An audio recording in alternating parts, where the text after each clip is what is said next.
The bottles getting nippy up the crack and we stacking chips, all of it's what I want. Plus money winners, that's what I'm on. You can say I'm gone. I prefer elevated pub sports radio. Time to get educated, get produced, leave the juice, letting loose with so much abuse that the bookies wanna call a truce. They getting slaughtered. Can't forget Jeff and low baggers in the chat. That's a lethal weapon 'cause we be pubbing.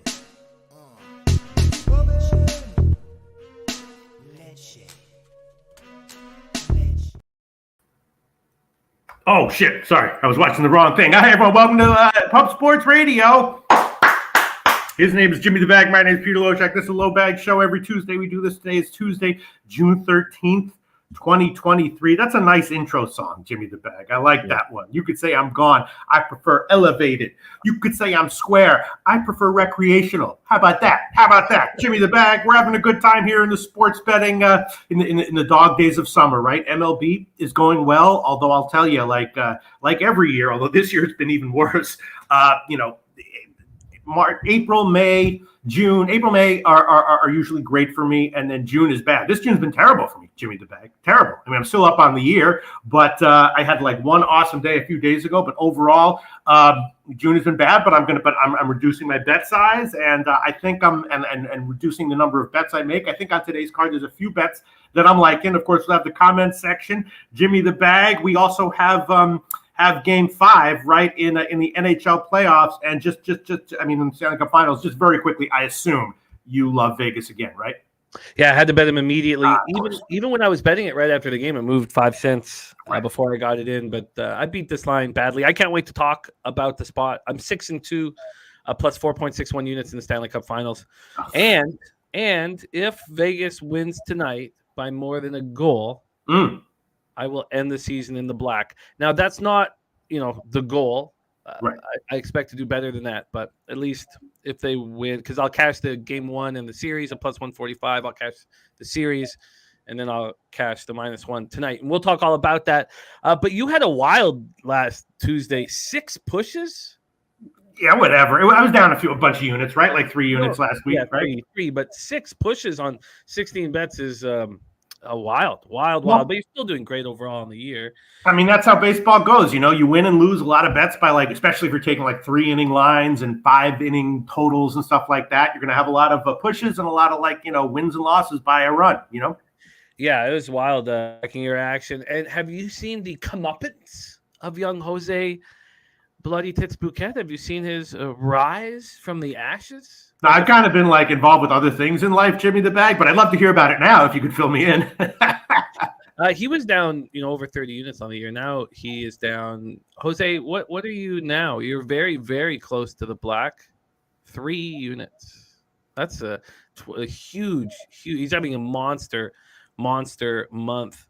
And I love seeing it. Shout out to everybody in the chat. We got Justin McElvey, Dilla Cruz over 1.5 bases for the Stacks play of the day. I will copy that here. Steve G says, shout out to the Denver Nuggets in their first championship. Jokic was always the MVP. He knows he goes down in history as a top 3 center of all time. We still partying up here in Denver. Congratulations. A very, very worthy champions you guys are. And we had a great live stream last night. Just a ton of cashers. Very, very fun. Highlighted by Mike M with the MPJ double-double at plus 1250. Are you serious?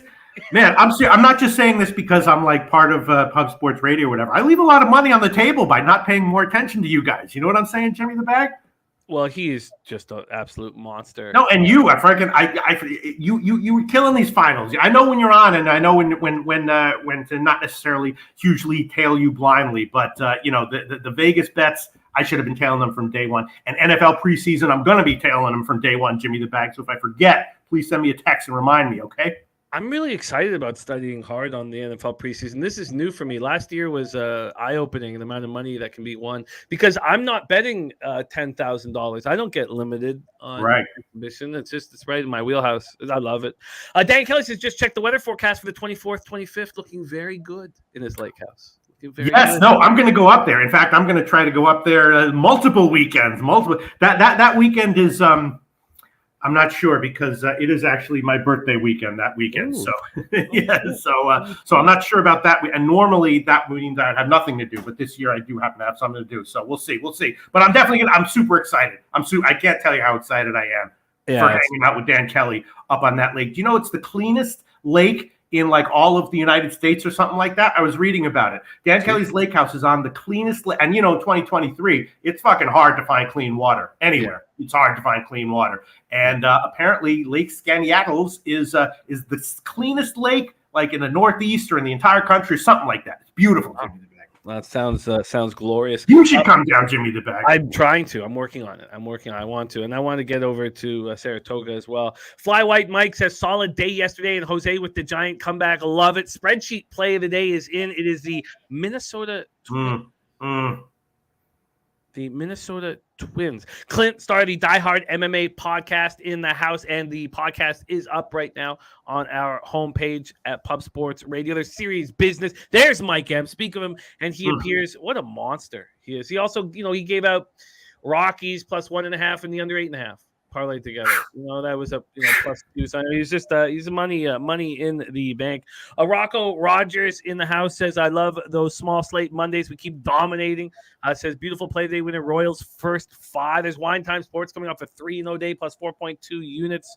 Rocco Rogers says the Giants double. Yeah, the pimp slap play of the day for Mike M was the Giants yesterday. Cashed as well.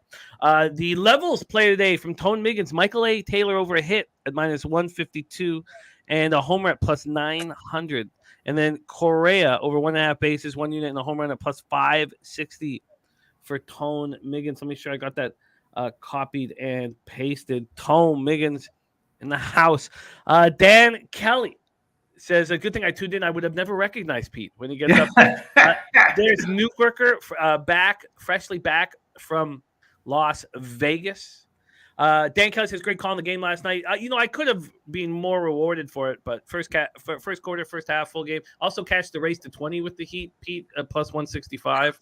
Yeah, I'm fucking leaving a lot of money on the table, Jim. Damn. The Gambler's first glance from Razor Sharp Picks. How easy was that? They were going against the market move on the under. He's just, God, these cappers are so skilled. That's why, the success is around. Oh, and he also cashed Bam first basket at plus 450. That was just unbelievable. Harold Williams liking Vegas -1.5 tonight. There's Troy Torrance in the house. Joe Yurkum says, what a month, Jose. There's Nate Dogg 420. Billy Friedrich Newkirker back from Las Vegas. We got Jay Smooth ready to get to work. What up, Jay Smooth? Robert Franklin ready to eat. It is a great group here. Red Girl, Corey Allen, Joy Marinaccio, Sharpie in the house. Wow, he let you smash both of his baby mamas. Who? Sharpie. Would let who smash both of his baby mamas? For real? Yes. All right, let's work this out, Sharpie. PM me, DM me on Twitter. We can work this out, baby. Where is that comment? I'm not seeing it. All right, I'll scroll back. Slatsy says, Jimmy's on Vegas with that lid. Damn right. He's got the regulation plus 100 and Marge so to end up the top score plus 950. Gifted Cartel ready to get to work. Troy Torrance says, I'm going to probably spend 100+ hours preparing for this NFL season. That's from Troy Torrance.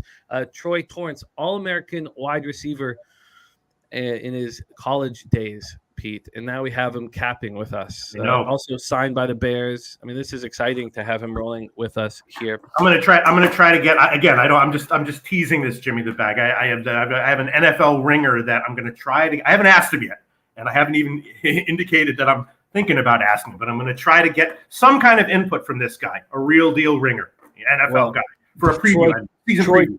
Troy Torrance is my ringer for this year. Nate Dogg. Oh, yeah? Well, let's put your ringer up against my ringer. See who wins, Jimmy the Bag. All right. Let's do it. You can also feel free to make Torrance my ringer as well. Have a two-ringer. No, I was going to say I was going to offer up my baby mama. But let me think on that for a little bit longer. Sharpie says, today on The Walking Dead, we premiere a new segment with Mike M.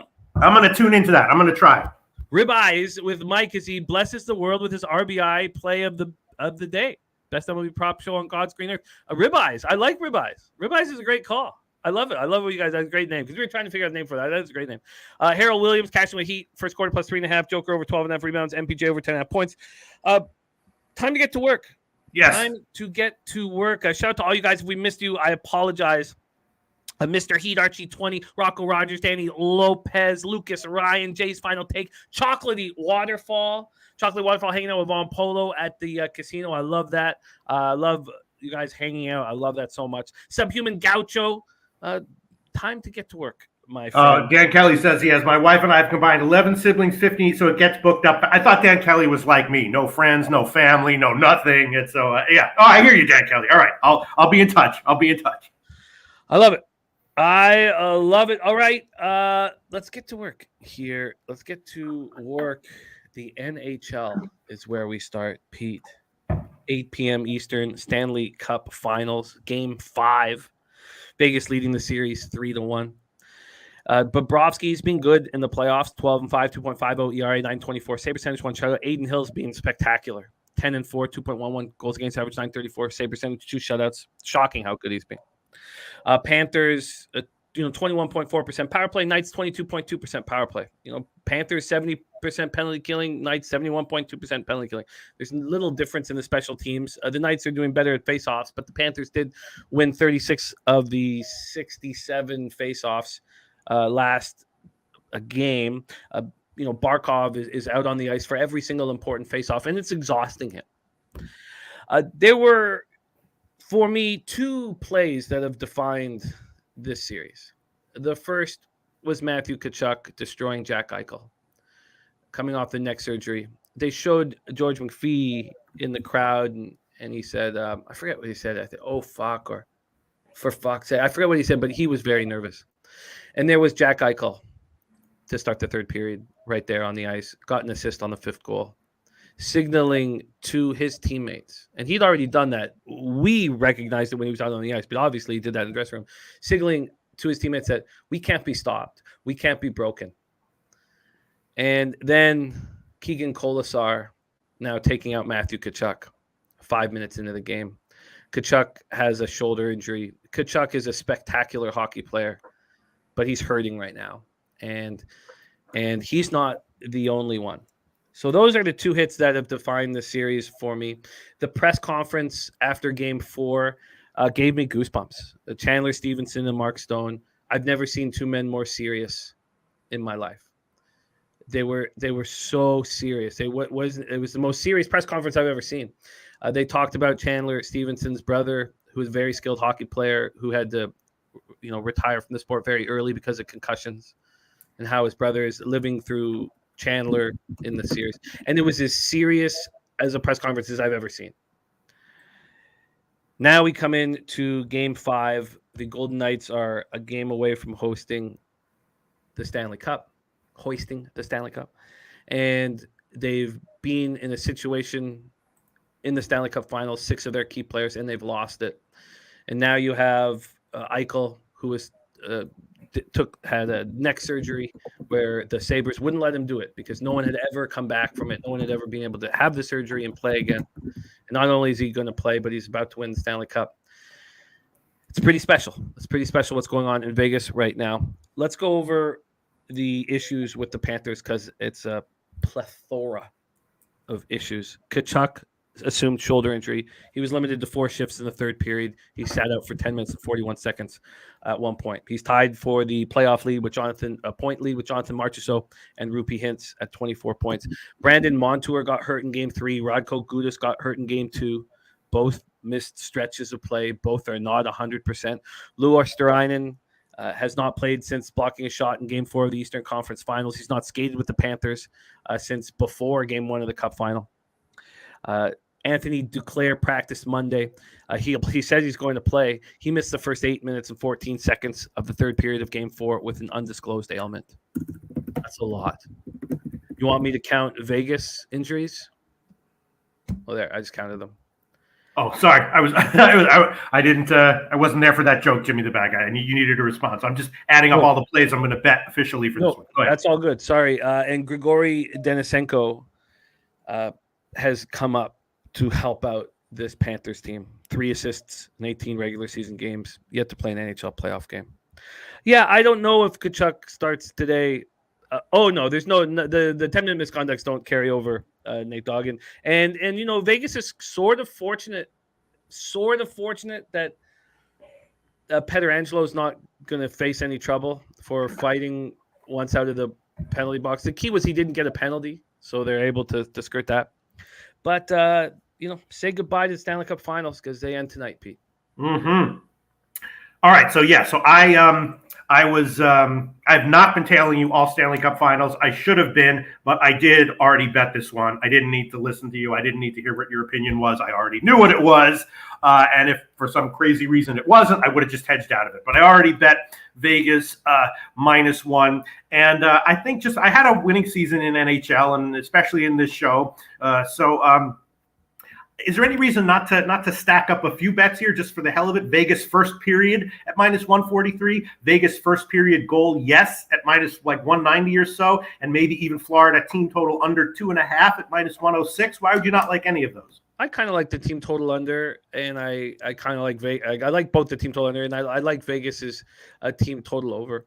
But when you have a team that's dealing with these injuries, I bet you Florida plays extremely smart first period. You think so? Yeah, extremely smart. I mean, if that's, I don't know if that's going to be enough to do anything, but I bet you they play. I bet you there are very few mistakes. It's dump and chase hockey. I expect them to play well. I don't need to do anything else. I got, as Joe you was saying, are you going to end the season positive? The only way I will end the season positive is if they win by more than a goal. But I'll cash the +145. Get Vegas game 1 in the series. I'll cash the Vegas series at -130, which I made a big bet on, and then I'll cash the -1 here. If they only win by a goal, I will end the season slightly negative, which is unacceptable. So you think that go ahead. Oh, but there's no need for me to push anything here. But you think that just in terms of like general handicapping analysis strategy, you think that Florida might at least for the first period make it super conservative and like force a 0-0 first period or something like that? That is my concern about taking Vegas first period. Right. That's my concern about, yeah. And it might be. So what about the first period under? Is that what's going to happen here? Well, I bet it the last 2 games in a row. I feel like I should have cashed them both.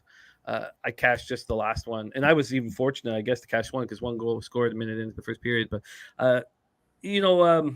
I can't trust what's going to happen when the Vegas snowball starts accumulating as it rolls downhill. Right. So I think Vegas are going to score. I think it's going to be a big celebration in Vegas tonight, and there's just nothing that Florida can do with the injuries that they faced. And Florida should be very proud of themselves for how they played all through the playoffs, but I'm just keeping it simple. You can add units, you can change things, but I'm keeping it simple because I have huge payouts coming in. I hear you, Jim. All right, I'll throw on first period anyway. If it's 0-0, I'll take a push on it. But for my official plays, you can write these down, Jim. Vegas -1, -103. I should probably take the regulation, but I'll just take Vegas -1, -103, and I'll take first period money line -143. Both of those are at Pinnacle right now. First period money line -143 for Vegas. Corey Allen says Raiders on the over 1.5. He's been on the over the last 2 games. First period over 1.5. I don't know why he would stop now, so he is on it. Ron's spreadsheet plays Vegas in regulation. I got plus money on the -1. I could have got a little bit more if I got it in, but I bet it as soon as it was available right after the game, but it changed while I was betting it.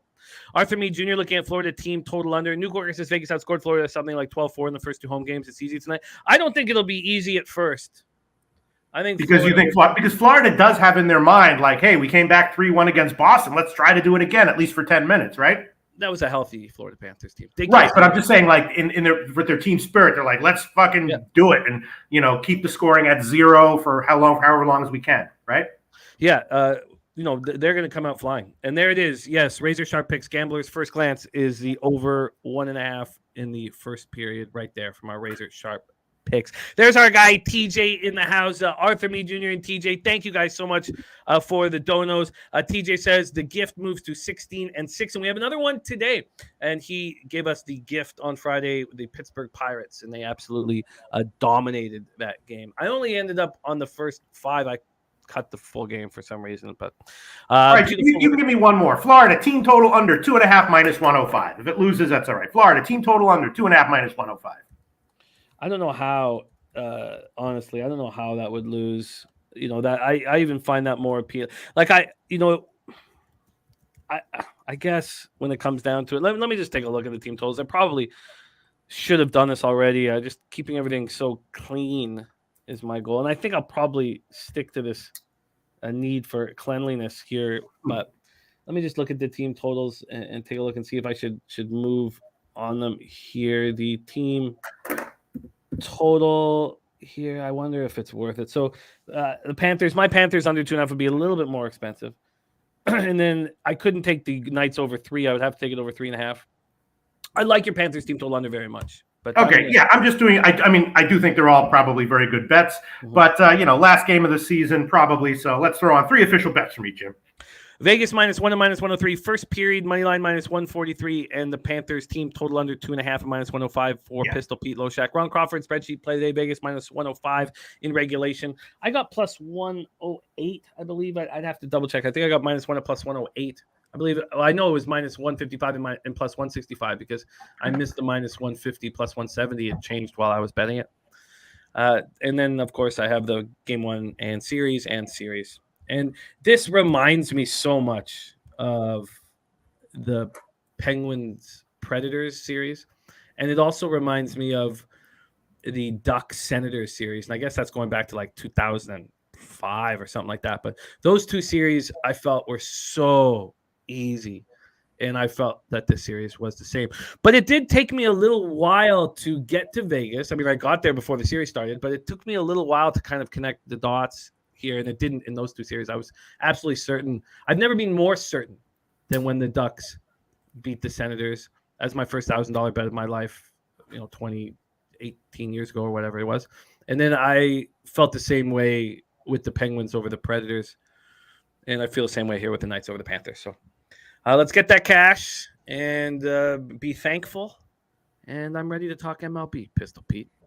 Okay. All right. I was thinking about adding on a 4th one, even though they're all super correlated. Golden Knights race to 2 -170. Yeah. The thing about the injuries that the Panthers are dealing with. Oh, it's 2007. Fly White, Mike says 2007. Ducks. I was at the game crying my ass off with tears of joy. Wow. Yeah, the Pronger and the Ducks 2007. I forget what year it was. Yeah, no, I absolutely get it. I get it. But the thing is that the longer the game goes on, the better chance the Knights will have. The Panthers injuries are real. So I don't want to mess. Oh, my good God. Look at that. Sean Higgs. Oh, shit. Wow. My man, Sean Higgs. For life. Look at this. Sean Higgs with $100 dono saying Loshak for life. Wow. He's another one of my ringers. College basketball ringer. Shout out to Sean Higgs. Wow, what a guy. Everyone follow him on Twitter. Great guy. Let's hang out in AC sometime, Sean Higgs. I got 5 free nights there. I got to copy and paste that and make sure that I'm following him. Sean Higgs. Wow. Hell yeah. Wow, very, very cool. Thank you so much, Sean. What a guy. Sean Higgs, by the way, I used to do videos with him, and he was a guy who, when the line moved against him, did not care at all and was not always right, but more often right than wrong, especially in the last week of the NFL season. I'll never forget there was some play he liked. Line moved way against him, said, I don't care, now I like it more. Last week of the NFL season, turned out his pick won by 20 points or something like that. Sean Higgs, everyone follow him on Twitter. What a guy. Sean, thank you. Arthur, thank you. TJ, thank you. $100 dono. That's a huge, huge deal. Thank you. Thank you, Sean. That means a ton. It was Chargers. Yeah. I mean, although last week of the NFL season, those huge line moves are more ignorable than in any other sport, any other time of the year. I've seen so many huge line moves in the last week of the NFL season be just way wrong. But I learned that, though. I learned that from Sean Higgs. Lucas Ryan says his dream job is to quit his job, move to New York, and be your chauffeur, Pete. Oh, because he knows I can't drive. Thank you so much, Lucas R. Hell yeah. If I had a chauffeur, I would definitely buy a car. Oh, I respect that very much. Not only can you not drive, but you also have never ridden a bike before. This is footage that we received. in his first Shout out appearance. to Lucas R. Riding a bike. All right, let's get to work. Thank you guys for joining us. The Stanley Cup Finals is capped, and now we move on to MLB. There is Dabra Cadabra in the house. Says, hope you cashed with us on Medicated Monday after the Undercash for Razor. Now 19-9 through 7 episodes. I love that. Slatsy says not official, but he has March so with 7 points. Stone 6 and Stevenson 5. Interesting. Okay, I'm not. Oh, he's answering Rocco there. Okay. Great job, Dabby and crew. All right, let's get ready to get to work here. We have a big card ahead of us. Pete, let me make sure that I've got everything up. I just need to. Oh, we didn't talk about the line move in the NHL, and I should probably just touch on it for you guys. I have it. I thought I had it up here, but let's just touch on it very quickly. Obviously, there's been a monstrous move towards the Golden Knights that everybody has seen. But let's talk about the total because we haven't done that, and we should just do our due diligence on the total. And it is, an elimination game, and we know that our guy Bobano will be on the second or the third period over in an elimination game. Even though that bet's not been successful this year in the playoffs, but overall over the years it's been very successful. The total opened up at 6. It lasted at 6. I didn't realize it was ever at 6. It's always been heavily juiced at 5.5. I bet 365. They've had it. It's only at minus 119 to the over 5.5 at Pinnacle. This has been at minus 135. It's down to minus 125. So we've had that's a big move at Bet3. A 10-cent move to the under. 10-cent move to the under. There's Big Ragu in the house. Nate Dogg, you have a blessed day yourself, my friend. Let's go. 6:40 p.m. Eastern. Atlanta Braves 40-26, 20-11 on the road at the Detroit Tigers 27-37, 15-16 at home at Comerica Park in Detroit, Michigan. Lucas Ryan says Strider may have 15 Ks today, and TJ says Reds money line dog to fade. KC lineup is a confidence boost for the second round pick Williamson. Wow, there we go. Reds money line is the gift. Let's just make sure that we have it all set up here right before we discuss that Royals game. I must have just blown past it here, but I will make sure that. Oh, there we go. There we go. Because I got Justin McAlee stacks play today there as well. There we go. The gift is in. But let's talk about the situation here to get started. Strider coming off a rough start. He's been allowing a lot of home runs of late, but this was surely his worst start of the year. Nemo had a grand slam against him, and I was very fortunate to cash the first 3 plus a half and the first 5 plus a half with Verlander. Verlander did not pitch well. 68 Fahrenheit, 11.6 miles per hour, right to left and slightly in. Let's see what Ballpark Pal says about the situation here. Go to Park Factors and see what they think at it's at Comerica, of course, not Truist. So this is a minus 11% in home runs, but plus 6% overall. We have a lot of minus numbers on today's action. So 6% plus 6% runs is the highest offensive situation that Ballpark sees on today's entire card. There's only 3 at plus. That's wild. This is the most negative that I have ever seen it. So let's keep rolling. Oh, sorry. Here we go. Sorry, move over here. And Strider can't have 10 when it's supposed to rain all day, says our guy Sharpie. That's wild that it's supposed to rain in Detroit all day because I didn't think that it was going to rain here in Toronto. Let me just check this. I didn't realize that this was an issue. Let's go to Detroit weather and we have isolated thunderstorms at 2, thunder shower at 5. But then it stops raining. So we have, I have it stop the isolated thunder shower at 5 p.m., but I have it no rain, at least from 8 o'clock on here. So that's from the Detroit weather report here. If I go to AccuWeather, let's just go AccuWeather as well here because I did not, because it's not supposed to rain here, but I guess there's going to be some isolated shower that comes in. Let's go. Here, showers around. All right, I didn't realize that. Okay, I'm going to keep looking at the weather. My first weather report said no, but we'll see what AccuWeather has to do. Mostly a couple of showers and a thunderstorm. Couple of showers and a thunderstorm. 2 millimeters of rain. And if we go to hourly here for Detroit, Michigan, this is AccuWeather is usually the sharpest. 4 p.m. thunderstorms, and that's but look, there might be a shower at 8, but that's it. 9 p.m. nothing, 10 p.m. nothing, 11 p.m. nothing. Interesting. Okay, well that is a bit unexpected here. Let's keep rolling. We have Spencer Strider, 6-2, 3.79 ERA, 1.09 WHIP, 73 2/3, 121 Ks, 28 walks, 9 home runs. His last start, he allowed 8 earned runs in 4 innings, 8 strikeouts, 2 walks, 13-10 extra inning win at home versus the Mets. On the road, he's been very good. 34 2/3, 4-1, 2.86 ERA, 190 opponent's batting average, 52 Ks and 17 walks with 4 homers. Going up against Reese Olson. Reese Olson coming off that 3-2 loss at Philly. We had the first 5 under and the full game under in that one. He had an opener, but he came in after the opener and went 5 innings, 3 hits, 1 earned run, 3 Ks, 1 walk. He's been excellent since May 1st, and I'm going to keep with the May 1st stats. I like a bigger sample size. I'll move over to June 1st starting next week. But Braves versus righties, 257, 765 OPS. Tigers versus righties, just 228, 663 OPS. Both bullpens have been quite good, although everybody saw the Braves bullpen fall apart yesterday. Let's take a look at the line history here and the cash flow and then make our decisions. First off, for the cash, 10% of the tickets, but 47% of the cash is on the Detroit Tigers. And then we have 45% of the tickets and 88% of cash on the under. Let's see if that correlates with what we are seeing from the market here. Move over here and get over to Penny. And then we'll hear what Pete has to say about this spot. Sorry it took a little long to get to this point. But we have big bets coming in, but only 10% of the tickets on Detroit. Detroit's gone from plus 223 to plus 230. So they're 7 cents there, but 8 cents for the Braves from minus 248 to minus 256. An 8-cent move there. And from a total standpoint, we've seen this drop a half run at some spots and a full run at others.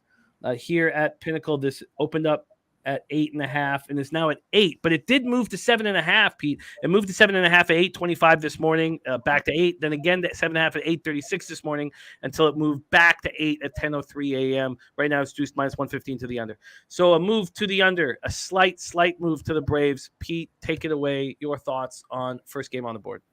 Yeah, I mean, Strider is should bounce back here. I think. Definitely not lights out, but should bounce back. Still getting strikeouts, giving up home runs though. And Olson, I think, is likely to have another decent start. I know that Ozuna is probably going to be out for Atlanta. So I like the under, especially on the overnight line when I saw it at 8.5. Now it's down to 8, as you said, and I think I'll take a shot with an early under, either first 3 at 2.5 minus 140 or something, or like a first 5 at under 4. I mean, that's not that many runs. And again, yeah, I mean, Strider is likely to get his strikeouts, but I don't like the home run and walks numbers for him. And Olson is, likely to regress a bit, but still, the way I look at things, my numbers like the under even after the move. Yeah, I get. By the way, we have a move to minus 200 for Vegas Golden Knights now, Pete. Not a shock. After 10 minutes after the show, after our analysis, Jimmy the Bag. Wow. People are listening. People are listening. That's a wild move. I obviously don't take any credit for that, but that's a huge move. Yeah, I get it. The under 8 heavily juiced here. All right, I'll take the first 3 under 2.5 minus 140. If it loses, win. You got it. So Loshak gets his card started. First 3 under 2.5. What was it at? Minus 140. That's at Caesars. Minus 140. I wonder if I can beat that here. Let's just go over to 365 and see what they're hanging for it. And no, I cannot beat that. Minus 150 here. All right, Pete is on the board. Gifted Cartel says, Braves showed me yesterday whoever come out of the bullpen is more than likely going to give up a run. Tigers hit better at home. Not saying they're going to win, but he likes the Tigers plus 1.5. Joe Yurkovich on Tiger. Team total over 2.5. Starters giving up 2 or more in 8 straight starts. Yeah, I mean, his home runs and walk numbers, even though he's still getting his strikeouts, the home runs and walk numbers are not fluky. So, yeah.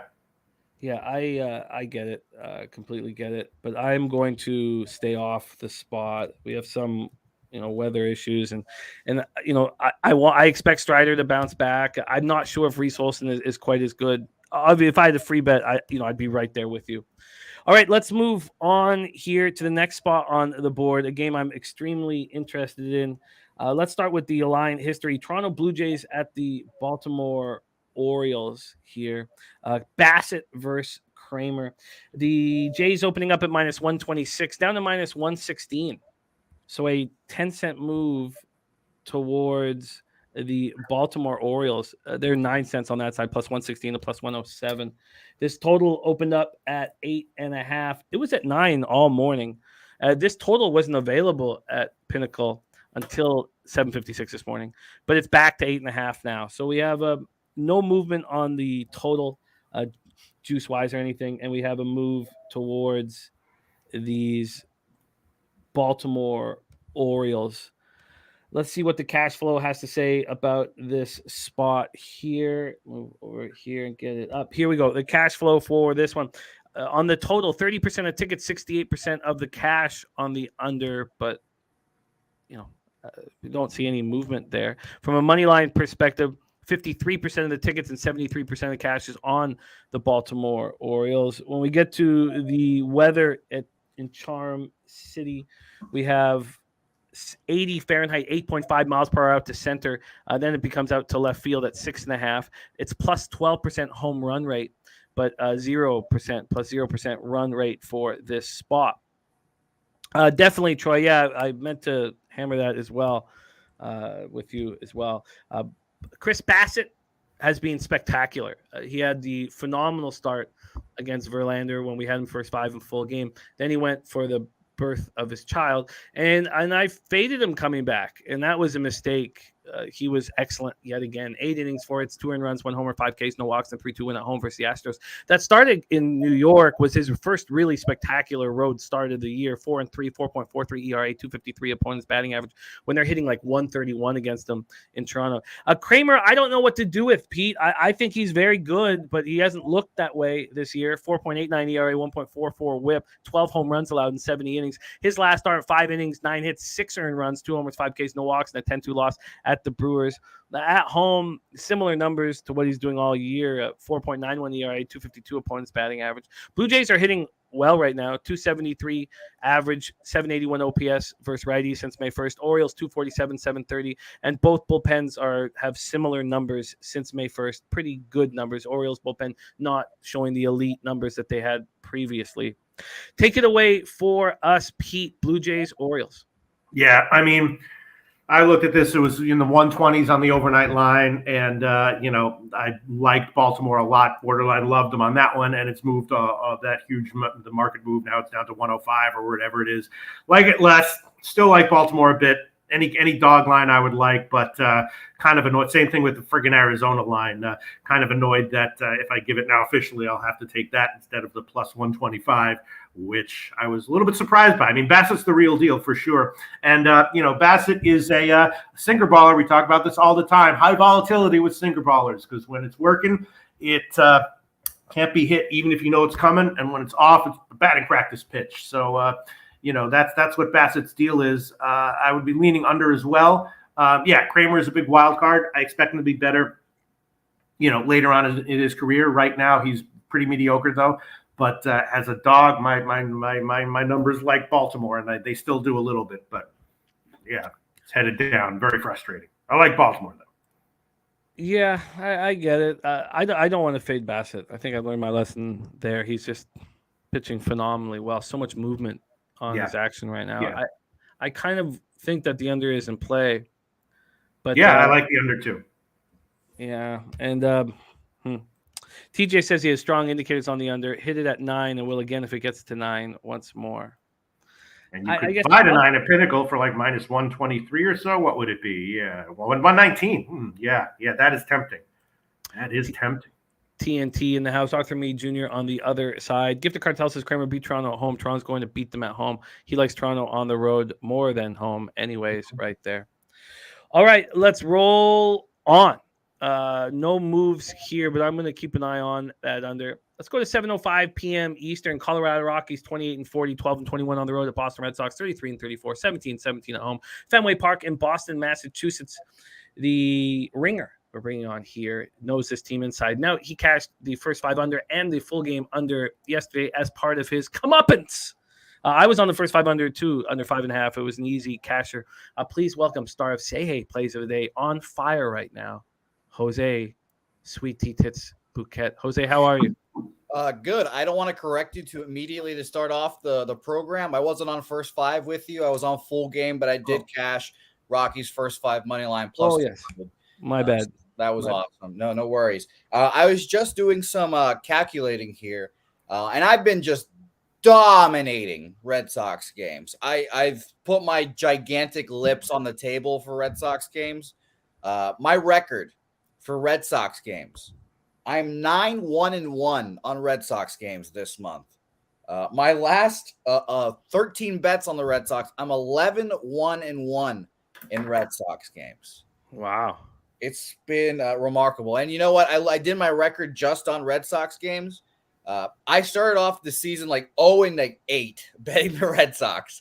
Now I'm up to 25-18 betting Red Sox games. So feeling good about myself. As you should. We got to keep rolling with that here. We have Chase Anderson going up against Cutter Crawford. I was right about the length of Cutter's last start. I disagree with that just because he got touched up, but you were right, yes. The final innings amount. Yeah, you were right on that, yes. But he would have gone more if he would have pitched better. But yes. No, that wasn't his gigantic tits on the table, New Quirker, but fair question. Crawford last start, 3 runs, 2 of which were in 3 Ks in that 5-2 loss at the Guardians. At home, 4.66 ERA. He's allowed 4 homers in 19 and a third with a 213 opponent's batting average. I am not high on Cutter Crawford, but you are, and I don't know what to do with them. Break it down, your belief in Cutter Crawford for us. Yeah, I think he's a better reliever than starter, admittedly, and unfortunately the Red Sox bullpen that was good once upon a time has taken some hits, I should say the rotation has taken some hits and has forced guys to the bullpen into the starting rotation. So not as good the bullpen is usually as it was once, but I believe in Cutter. I think he's a solid pitcher, and you know, I mean, you can, Jimmy, I told you what my bet was on this yesterday. I'll tell you that, but yeah, I just think that Cutter is out as a quality enough arm to go out there and give us some zeros, essentially. And you nailed it last time, but he threw 58 pitches in his last game. He in the 3rd inning, or came back out there after cruising and just sucked it up for that whole 3rd or 4th inning, I believe it was. Chase Anderson's been very good this year. 32 innings, 2.25 ERA, 1 WHIP. Interestingly enough, only 8 innings he's thrown on the road. He's been fine there, though. 2 earned runs, but 2 Ks, 2 walks. His last start, 5 in the third, 6 hits, 3 earned runs, 2 homers, 7 Ks, 1 walk, and a 6-4 loss at home versus the Giants. Since May 1st, the Rockies are hitting righties very hard. 279, 780 OPS. Red Sox, 258, 727 OPS. Piker says that he capped this at 155, says Rockies or nothing. Billy Friedrich looking at Crawford, Ks under 4.5 at -102, says seems too easy, but he is on it. The bullpens have both been vulnerable at best. Let's take a look at the weather here at Fenway to get started. 66 Fahrenheit, 7.2 miles per hour in, dies down to 5.9 in. Ballpark Pal has this -19% home runs, but +17 doubles and triples, and +1% runs overall. Let's take a look at the line history here and the cash flow, and then here Jose's bet. He's already moved on. This opened up at 10 at some books. Over at Pinnacle, this opened up at 10, slightly juiced to the under, and then it became juiced to the over. That all changed at 9:44 when it dropped to 9.5. It actually got back to 10 at 7 in the morning. It was back at 10 just for an hour, for a full hour, but it's at 9.5 right now, slightly juiced to the under. 9.5, slightly juiced to the under. And the Red Sox have gone from -226 down to -205. So a 20-cent move towards the Colorado Rockies. We have 76% of the tickets on the Red Sox and 5% of the cash. Wow, that's absolutely wild. From a total perspective, 75% of the tickets and 83% of cash on the under. Jose, take it away. What is your move here? Yeah, a part of that gigantic win streak I've had on the Red Sox is betting their unders. I've just been betting under. I bet the under in 1, 2, 3, 4, 5, 6. I pushed on 1, 7 unders so far. First 5 are full game this month on the Red Sox. And I think I've cast them all, actually. I've pushed the ones that I've lost. The only one I've lost actually was Bieber versus Paxton in the Guardians game. So, yeah, I'm on the under here again. I took it last night, or took it actually during our program, our live stream, under 10, minus 118. I'm also going to double up and take the first 5 under 5.5, minus 110. And I don't like doing it, but again, I'll be taking the Rockies first 5 money line, plus 160. Again, this Red Sox team cannot hit right now. Did you already bet or tweet out at least the plus 160 for the first 5? No, not yet. No. So if we have to get a worse line, that's perfectly fine. No, it's a much better line. It's plus 180 at bet 365. Beautiful. Yeah, the only thing I've tweeted out was the under 10 because I knew that was going down 9.5. But yeah, I just ultimately I know this Red Sox team can hit. They're very easy to predict. Actually, like after beating the Yankees, I knew they were not going to come out into the game yesterday and have a good performance, and they shit all over their pants with fielding errors and stuff like that. Will they have a better fielding day game today? Yeah, probably, but I think that just helps the under here. Chase Anderson's been fine this year. And again, I think Cutter's just good enough to beat the Rockies here. So a very easy first 5 full game under for me here. Okay, I will line shop for you on the first 5 and the first 5 money line and the first 5 under. I'm interested in what the plus 0.5 is. Wow, I could still get a nice plus money because we think the volatility is going to be low. I've interest in this first 5 plus 0.5 here at plus money. Very much interest. Let's hear what Pistol Pete Loshak has to say about this spot while I line shop for Jose. Rockies, Red Sox. All right, very nice analysis there, Jose Bouquet. Yeah, I mean, my thought was that just way too big of a dog line for Colorado. You see a lot of these in MLB this year, and that's why I'm up a bunch of units on sides in MLB this year. Just teams that should be a big dog, but not as big of a dog as they're being credited on the betting lines. And I think that's a situation with Colorado here, even off the win. They should not be that big of a dog. And I definitely was leaning under. Hadn't pulled the trigger on either of those. But I will join you on the first 5 under, 5.5 minus 115 current line at Pinnacle. I'll make that official. Colorado, Boston, first 5 under, 5.5 minus 115 official. And leaning full game under and Colorado as a huge dog as well. So Loshak is on the first 5 under 5 at minus 1. 5.5 minus 115. Yeah. First 5 under 5. And Piker's asking about the money. You did hear that right. 74% of the bets and only 5% of the money on the Red Sox. It actually went up 76%. Still 5% of the money on the Red Sox. 95% of the money on the Rockies is a telling sign. Yeah, I think I need to get in on this as soon as possible here. As soon as possible. Let's line shop for you. Pete has done it for the first 5 under. Let's get you in, though, for this first 5 money line. I got to bet this as soon as possible. Jarek White found it at minus 110. Thank you for that. For the first 5 under, 5.5. So let's give them both that minus. Where's that? What book is that? That is at Bovada. Okay. That's my bet. All right, 110. I'll take that too. And plus 185 at Will Hill. Plus 185 looks like that's the best here.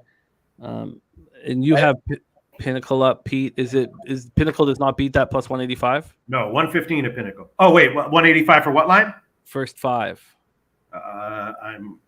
No, plus 180 at Pinnacle. Okay, I'm gonna bet this first 5 plus a half at plus 120. I'm gonna bet this as soon as possible. I'm gonna bet this during the show. I'm not gonna let this move on me. But let me get rolling here on the next one. But Jose, Red Sox under 10 minus 118. Rockies first 5 plus 185, and the first 5 under 5.5 minus 110. Loshak's on the first 5 under 5.5 minus 110. And I'm gonna take the Rockies first 5 plus a half at plus 120. Troy Torrance says Chase Anderson has had one start on the road versus KC. Yeah, I have him with only 8 innings on the road, but I'm okay with that. Bet online at Pinnacle, you can have 127 for plus a half. Sorry, say that again. You can have plus 127 for plus a half at Pinnacle. Yeah, I don't have cash in Pinnacle account, but I have cash in the Bet Online account because I've been using it for live play. So I'll use that. It's plus 128 right there, says TJ. So I'm going to move on that here while the show is going on.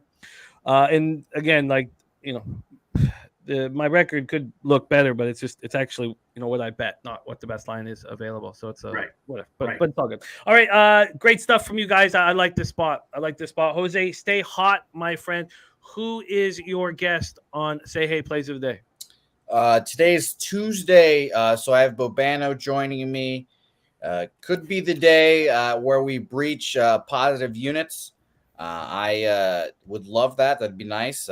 Sometimes I feel like a dog chasing the mailman. I don't know what I'm going to do when I get the mailman, when I get to the positive units, but we'll keep grinding. 191 and 194 down 3.65 units now on the year. A lot better than a couple weeks ago, so I can't complain. So yeah, it's gonna be a fun game. I like the unders, but not much else on this card. But I'll tell you this, Jimmy. I told you this yesterday as well. I'll be back here for the Oakland game because we have a play on the Oakland game. I love it. There he is, Jose, a one-hole bouquet. I made 2 bets. Well, 4. I bet 2 games yesterday. I talked about them on the show, our live show, and with a ton of confidence. And I the market didn't help. Also, I got way worse lines on the first 5, way worse at Bet365 than Pinnacle was offering at the time. And obviously, I've got to change my ways. I've been saying that for a long time. But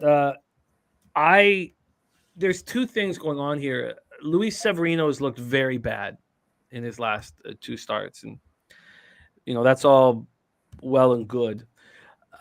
And Sharpie, we talked to Sharpie. We asked Sharpie about Severino, and he says Severino's a 2-pitch pitcher right now, and it's not working. I think Max Scherzer is better than his numbers indicate at home. At home, he's throwing 18 innings. He's allowed 1 earned run, 153 opponent's batting average, 20 strikeouts and 5 walks. The Yankees lineup does not look fierce without Judge in it. 237, 736 OPS. Mets lineup is weak, and because of its weakness, without Alonso in the lineup, I ate the juice for the Mets' first 3.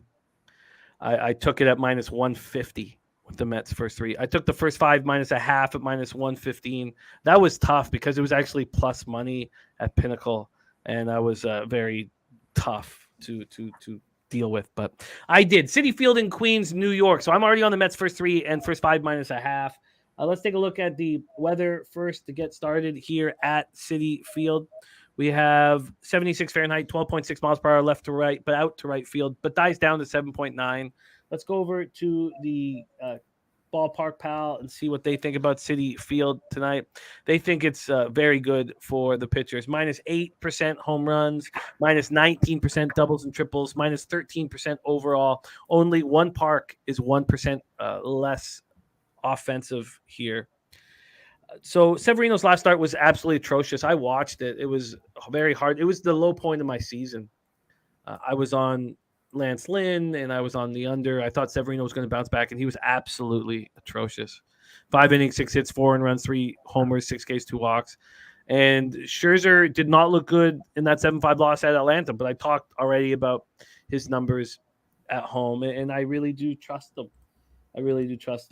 So let's take a look at the line movement here on the full game. And I would also like just to kind of peek. You know what? I'll do that first. I'll look at Bet365 right now to see what they've done with those 2 spots here. First off, for the first 5, we're dealing with minus 160. So I got it was minus 150 or 145, but I took the minus a half. Anyways, and then for the first 3 for the Mets right now, it's at minus 165. So that's a 15-cent move. So I'm happy with all of that. Pinnacle has this right now at minus 154. They opened this up at minus 134. So we have a 20-cent move to the New York Mets. I like seeing that a lot. And then we'll take a look at the total in this one. Severino Scherzer. We have it slightly juiced to the over, but they did open it at 8. It's gone from 8 to 7.5 multiple times. And this opened up at 8 and was there for a minute before it went 7.5. And then 15 minutes later, it was back at 8. So you didn't go back to 7.5 to 11:45 night. So this has been bouncing back and forth between 8 and 7.5. And I think the question mark really is Severino. And then cash-wise here for this one, you have on the total, 58% of the tickets and 45% of the cash on the under. For the money line, 67% of the tickets, but 56% of the cash on the New York Mets. Take it away, Pistol Pete, Yankees Mets. Yeah, I think it's pretty straightforward. I agree with everything you said. Scherzer is getting old, so it's not a guarantee that he'll bounce back, but I think it's a good bet that he will. Severino is likely to improve at some point, but I think it's a good bet that he might not necessarily have it all together here in this spot. So, yeah, I think Mets first 3 and first 5 are kind of no-brainers. I did already bet them.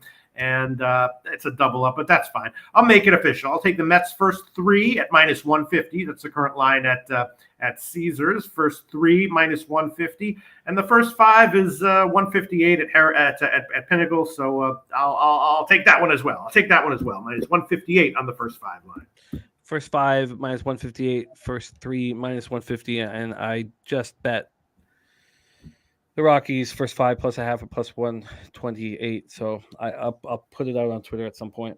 We're both locked in here on the Mets early. Gift the Cartel said Severino pitched good against the Mets in his career. Mets got swept by Toronto. Braves lost 2 of 3 against the Pirates. Troy Torrance says Mets any way you like it. Says home teams that close between minus 175, minus 150. Market moves towards the home team and sharps on the road team. 21-9 straight up winning by margin. Rocco Rogers on Scherzer over 6.5 Ks minus 140. 8 plus Ks at plus 135. Jake Burns on Mets first 5 minus a half. Robert Franklin on Mets first 5 minus a half. And Vitalis says just a trend for you. Says after a day of rest, the Yankees are 1-7. 1-7. Grit and grinds on the under 4.5. First 5 in this one. And Troy Torrance all over it as well. So there we go. Joe Yerger says Mets 1-8 last 9 games. I'm only on them early here. Billy Freeze says off this, can't trust the Mets.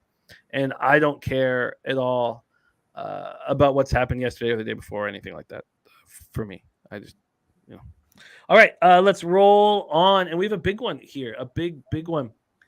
We have Ron Crawford's spreadsheet play today on Minnesota minus 1 at plus 124. And we have Jay's final take, the let your nuts hang play of the day, Pete.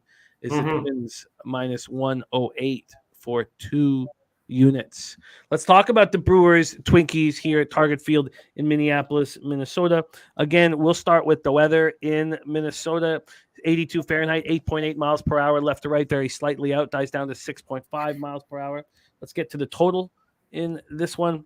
Oh, sorry, the total. Sorry, what am I talking about? Let's get to Ballpark Pal here and see what they think of this spot here at Target Field. They have minus 17% home runs and minus 5% overall. By the way, Mike MS, since 2019, Dogs in non-divisional games with the starter coming off a loss as a favorite in this last start, and in this last start versus the opponent is 48-6 on the run line. Wow. So that means Mets, right? And the money line 37-17. So you talk about the Mets there, right? Well, the Mets are not the dog against the Yankees. So right. So which games are you talking about? Yeah. So let's take a look in non-divisional games, which would be this one, Brewers at Minnesota. Okay. So coming off a loss as a favorite, which would be he's talking about the Yankees. No, non-divisional. So it'd be this one here. He is talking about the Yankees. Yeah. Oh, of course, Yankees, Mets, non-divisional. What the hell am I? Sorry, God. Yeah. Wow. Yeah. All right. Well, we're only on first 3, first 5. Yeah, the Yankees can take over late in the game, and the Mets bullpen's been very vulnerable anyways. All right, let's get back to this Brewers Twinkies spot here. So we have, weather that doesn't help the offense. Let's go into the line history for... We're all trying to figure it out. He's like, you fucking figure it out. Thank you, Mike M, for letting us know. Yankees, for clarifying. Thank you, saving us some Of time. course. I don't know why I was New York, and I was thinking a divisional spot. I'm just doing too many things at once here. For the total here in Milwaukee, Minnesota, we had this at some books open at 8, very juiced to the under. This was opening up at 7.5 at Pinnacle, but at 11:48 it got up to 8. Dropped back to 7.5 at 1:30 in the morning. So that's where it's at right now.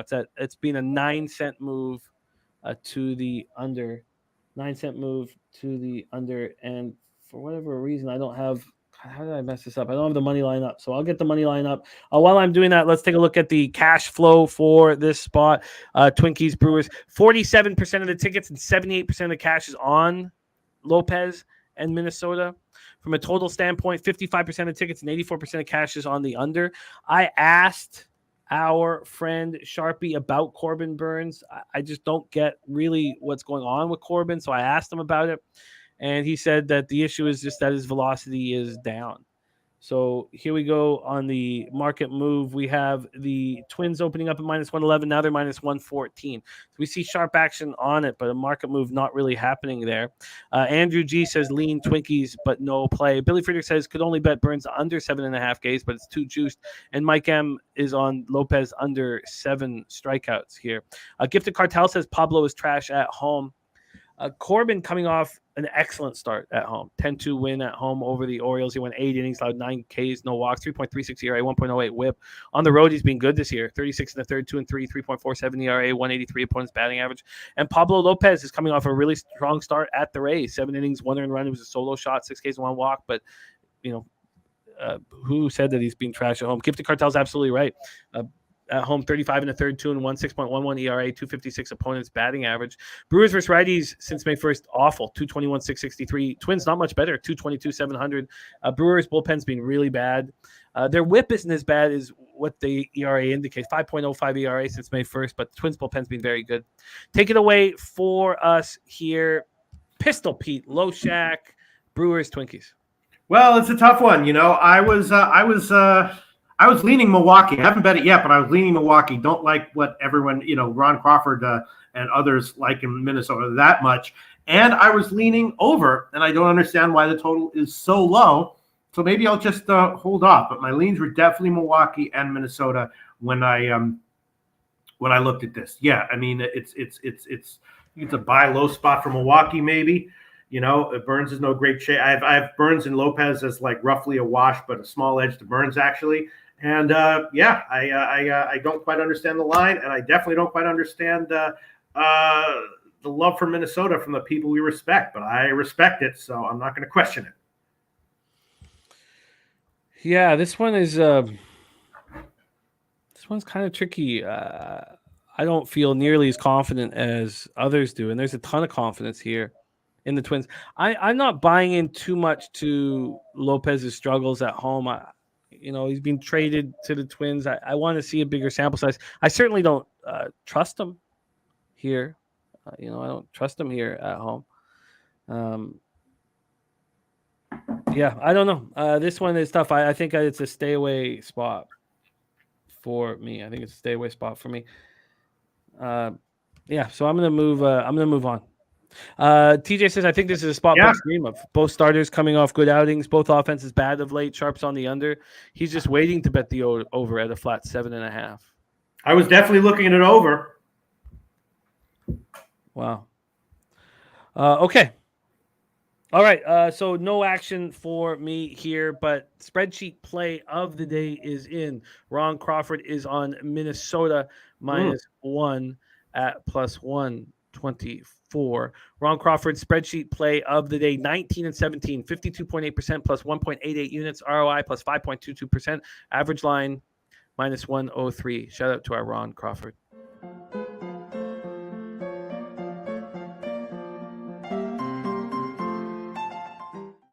And we have Jay's final take with the let your nuts hang play of the day. We don't have a graphic for let your nuts hang, Pete, but this is what we do have, a gift from DJ Big Boss. This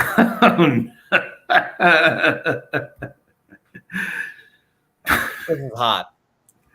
I'm into this. I'm really glad DJ sent us this, and we can just admire this. Yes. There we go. DJ Big Boss. Now there's a guy who is not afraid of getting canceled. He's just like canceling. I don't give a shit.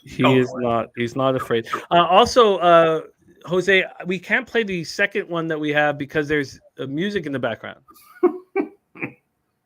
What a pity. I didn't know that was copyrighted music. Shame. Yeah, if we can work on that one. We can't get Gummy. Yeah. Thank you, buddy. If we could get that work done. Okay, let's roll on. Jay's final take says that made his day. All right, max bet in for Lamont Williams. Max bet. White Sox Dodgers. No nerfy. White Sox Dodgers. Nerfy. Even Good likes it. A lot of fans for that. And we can only thank our DJ Big Boss. Razor Sharp Picks, much love. Have a big day today with the horses.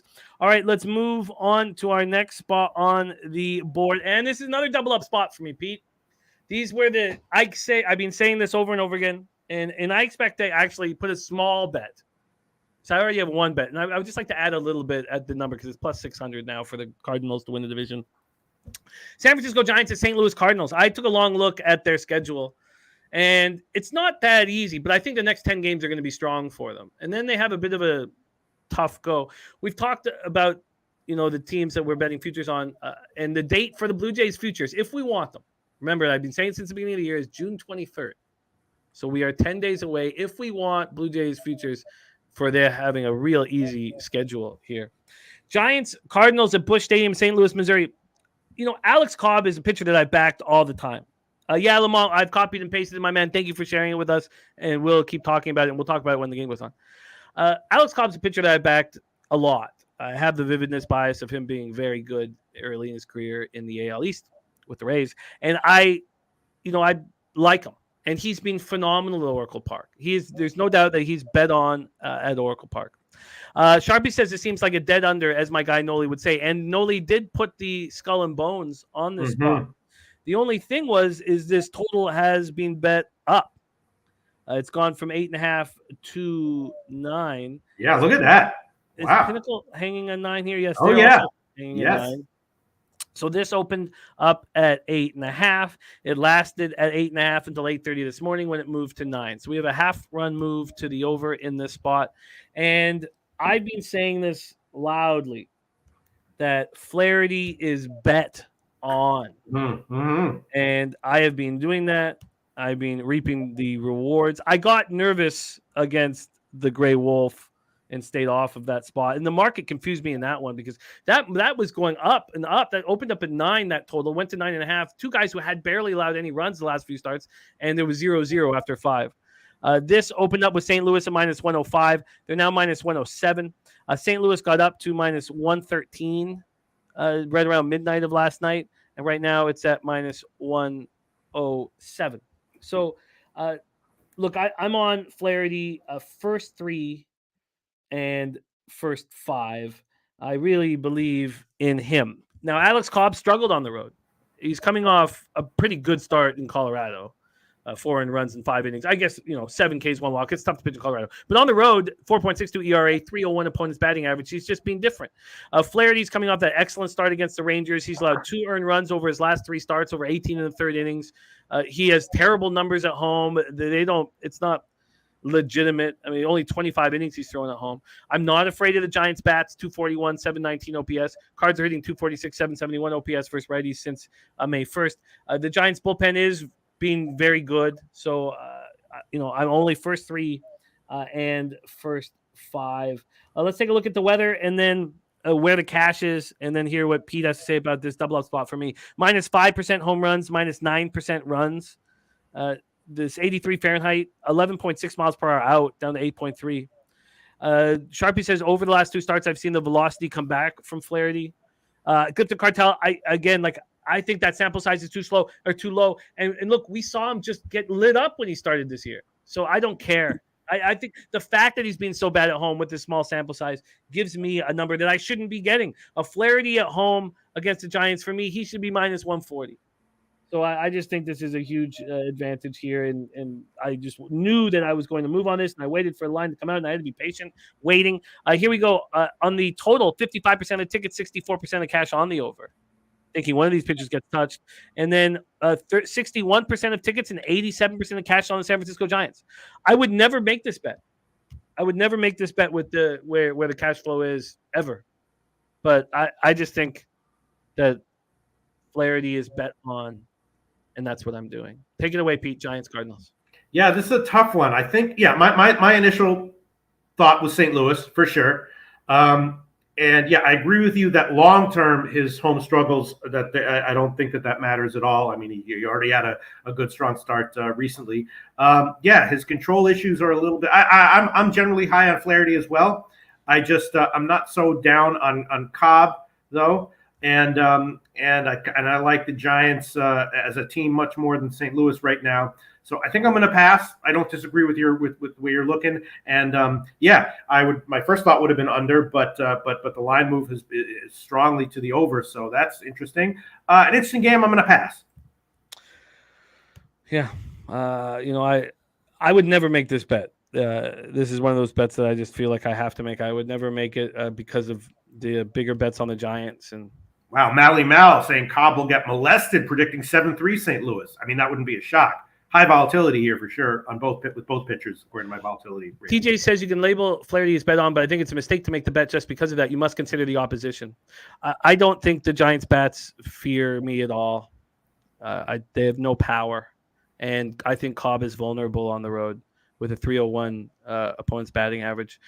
So I have considered the opposition here, and I considered the opposition when he faced the Rangers, and I stayed off that bet. But very fair statement, TJ, my friend. There's Tori Coker in the house. All right, so let's move on. Next up, 8:05 p.m. Eastern. Los Angeles Angels 37-31, 17-17 on the road at the Texas Rangers, 41-24, 21-10 at home. Globe Life Field in Arlington, Texas. We have our Gray Wolf, Gonzo here. He's dealing with a blister. He's not the only pitcher. There's a few pitchers in the league dealing with blisters right now, and it's going to be exciting to talk about. But Gray Wolf unavailable, so it looks like it'll be Cody Bradford. If anybody can give us confirmation that it's going to be Cody Bradford, that would be extremely helpful. I have Bradford up here. He's a lefty, 25-year-old lefty, 6th-round pick in the 2019 draft out of Baylor. And he's throwing 10 innings thus far. 2 starts for the Texas Rangers. I don't want to talk too much about him if we don't have any confirmation, if anybody knows. Who knows? Thank you, Lamont, my man, for running with us. But just to touch on him here, he's allowed 8 earned runs in these 10 innings, 2 home runs, 8 Ks, and 3 walks. He has spent this year at AAA Round Rock in the Pacific Coast League. He's been awesome there, 8-1 with a 1.82 ERA and a 0.927 WHIP. He's been absolutely awesome. Last year he was in AA Frisco, and 5.01 ERA. He wasn't great there, 1.23 or 1.24 WHIP, but man, has he looked awesome at Round Rock. So that's the situation here. If it is Cody Bradford, we know that the Angels have been smashing lefties. And then we have Jaime Barria, who's been so good. I mean, phenomenal. I mean, he's got to regress to the mean, doesn't he? 1.85 ERA, 0.97 WHIP. He's allowed 2 home runs in 39 innings. On the road, 19 innings, 2.37 ERA, 197 opponent's batting average. There's Tease in the house. Fernando Mendoza here. Great to see you guys. Thank you for rolling with us. Deshaun G as well says Shohei Ohtani moneyline here. Hey, Tease. Yeah. Tease is in there. What about the under in Washington, Indiana? Under 157.5. Kind of liking that, Tease. What do you think about that? Under 157.5, Washington, Indiana. Sorry, just wanted with Tease in there. I just wanted to shout out WNBA. No, of course. Under 157.5, Washington, Indiana. Tease, what do you think? Wine Time Sports says that he moved on the Angels again last night. And he's back on them again. Says his team is starting to play with heart. Says Angels have the better roster as well. I don't care about the record differential. Rangers going to start to regress. All over it. I got 159.5. There you go. All right. So here we go. Let's take a look at the weather. So then we will know whether or not The roof will be up 84 Fahrenheit at first pitch, so the roof will be up. Remember, if it's only between 65 and 80, will they have the roof open? DC Cappers here on the Angels. Gift cartels on the Angels first inning money line.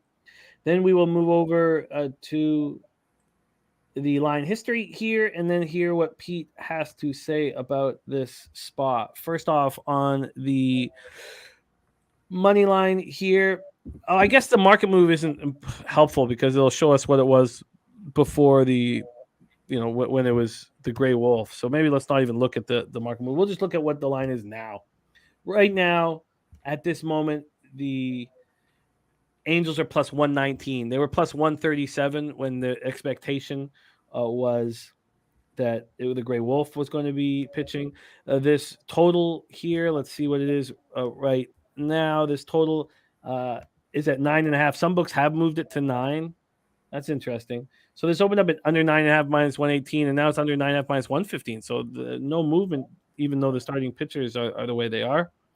And then let's go over to the cash flow here for this spot. We have 73% of the tickets, 69% of the cash on the Rangers.